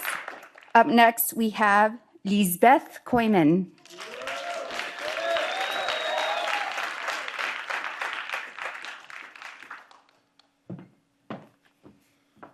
I was raised in a subdivision of 2,000 people, 6 miles of Guarenas, Venezuela. To be called into this room is, as your peer, is more than an honor. Thank you very much. On this day of poetry to support Ukraine, let's not forget that there are more than 50 countries around the world at the moment in armed conflict against invaders or themselves. One of them, my own country, where an imposter runs it with the administrative model of a narco cartel, to Ukraine, to Yemen, to Sudan, to Venezuela. This is the shield. A festive and brave woman, she built me to protect her youngest at the edge of the abyss. She carved me from the wood to honor the crucifixion, covered me with the gold abandoned under her feet, crafted an anchor for the battle with worn belt buckles. Her ingenuity shines on the humble lids of garbage bins and urban skateboards, shielding her offspring in the battle against the impostor. The warm winds of the Caribbean dry the blood on my face. The skateboard falls downhill. A head cracks against the barricade. The lid rattles on the ground when it falls. I hold my place, my body shaking against the ammunition. Rubber pellets poke my eyes with a dark future. Tear gas storms over her children. Thank you very much. Up next, Jan Weasley.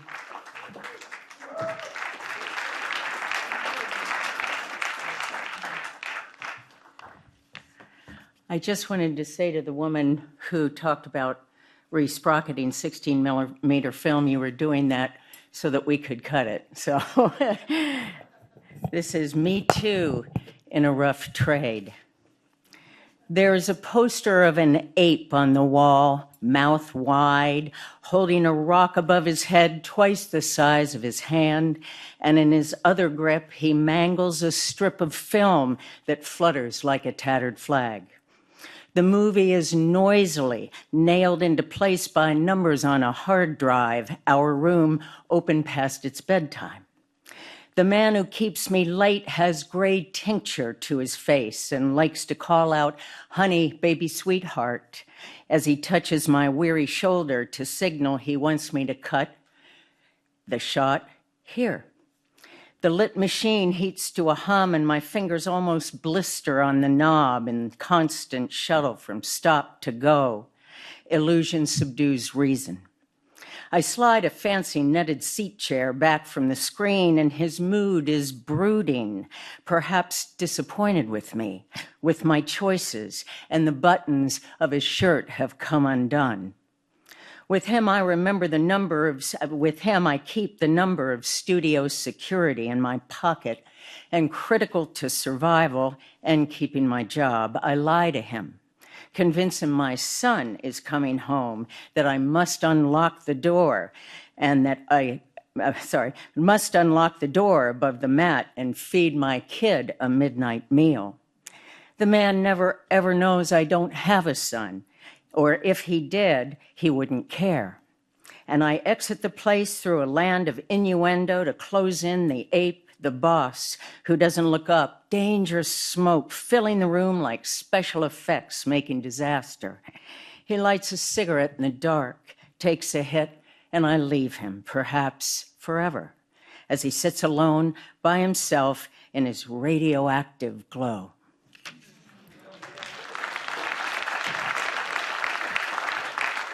Thank you all. This is the best day of poetry ever. Alicia Vogelsteins.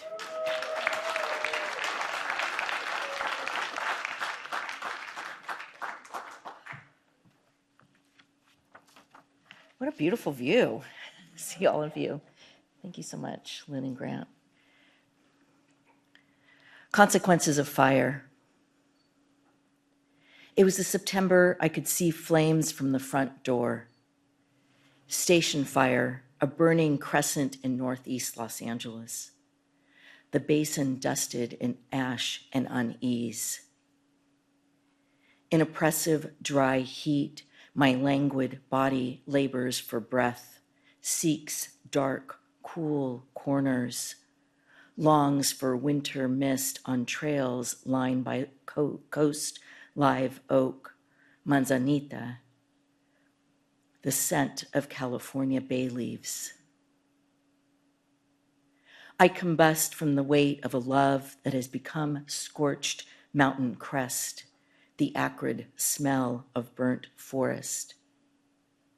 Barely sleep, called from our bed of unbearable heavy sheets by pre-dawn skies' whispers of freedom.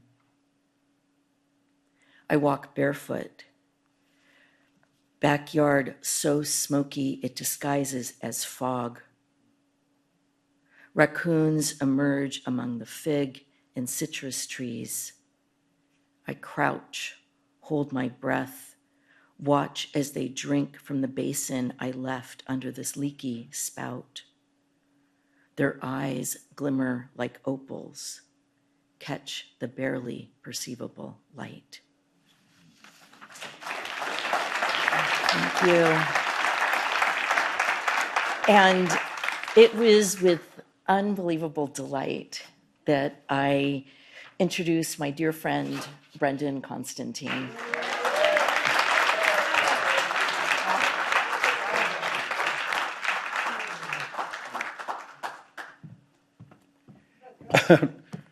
We did it.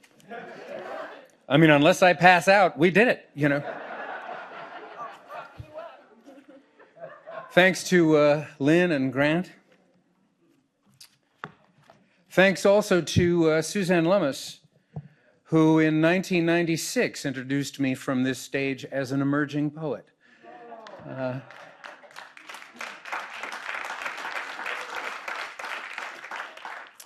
going to take the example of Shonda Buchanan and say that this is a celebration poem.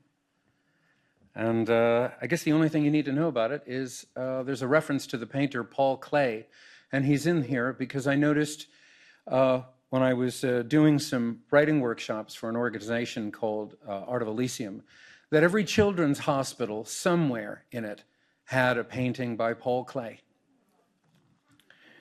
This is called The Needs of the Many.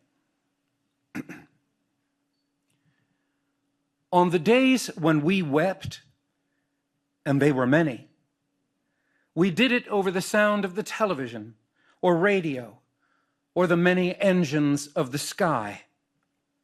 It was rarely so quiet we could hear just our sadness, the smallness of it, that is merely the sound of wind and water between the many pages of the lungs. Many afternoons we left the house still crying and drove to the cafe or the movies or back to the hospital where we sat dumb under the many eyes of Paul Klee.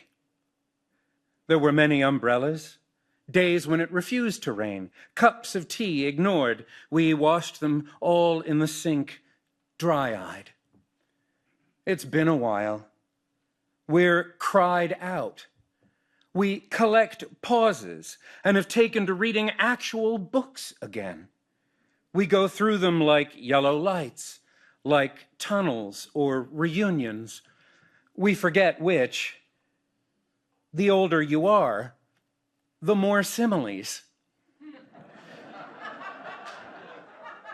The more pangs per hour. Indeed, this is how we break 1 hour into many, how healing wounds time in return.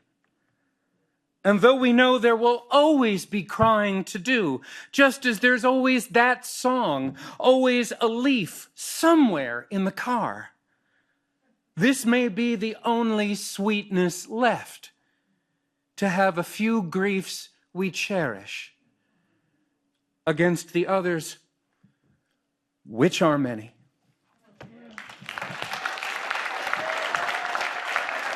Thank you, ladies and gentlemen, Lynn Thompson and Grant Heyer.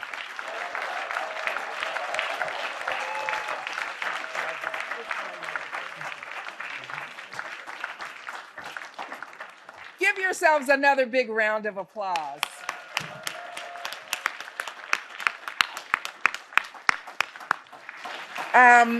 I'm starting to kind of lose it here because I am just so overwhelmed by all of the poets in this audience, all of the listeners in the audience, the people that I know that are on live stream who are loving this. I was doing pretty good until Derek said, "Why can't we?" And I thought, you know what? We can. We're poets, right? So I will just say briefly in closing the deepest thanks and gratitude from the bottom of both of our hearts. I know that Grant will share this with me, and I just want you all to know, I talked at the beginning when I gave everybody their instructions that you all were so amazing in following, that this is exactly what I saw in my dream.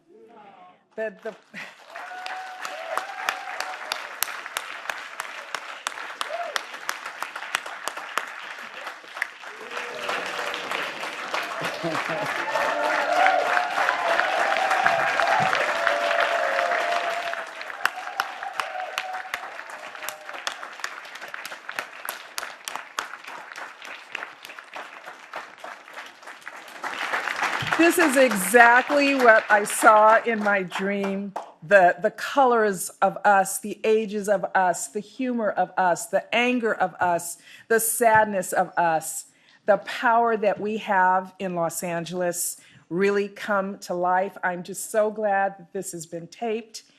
I'm going to make people watch this and say, don't mess with my people, because these up in here are my people, right? I'm so, so grateful. You all are the best in the world. Thank you.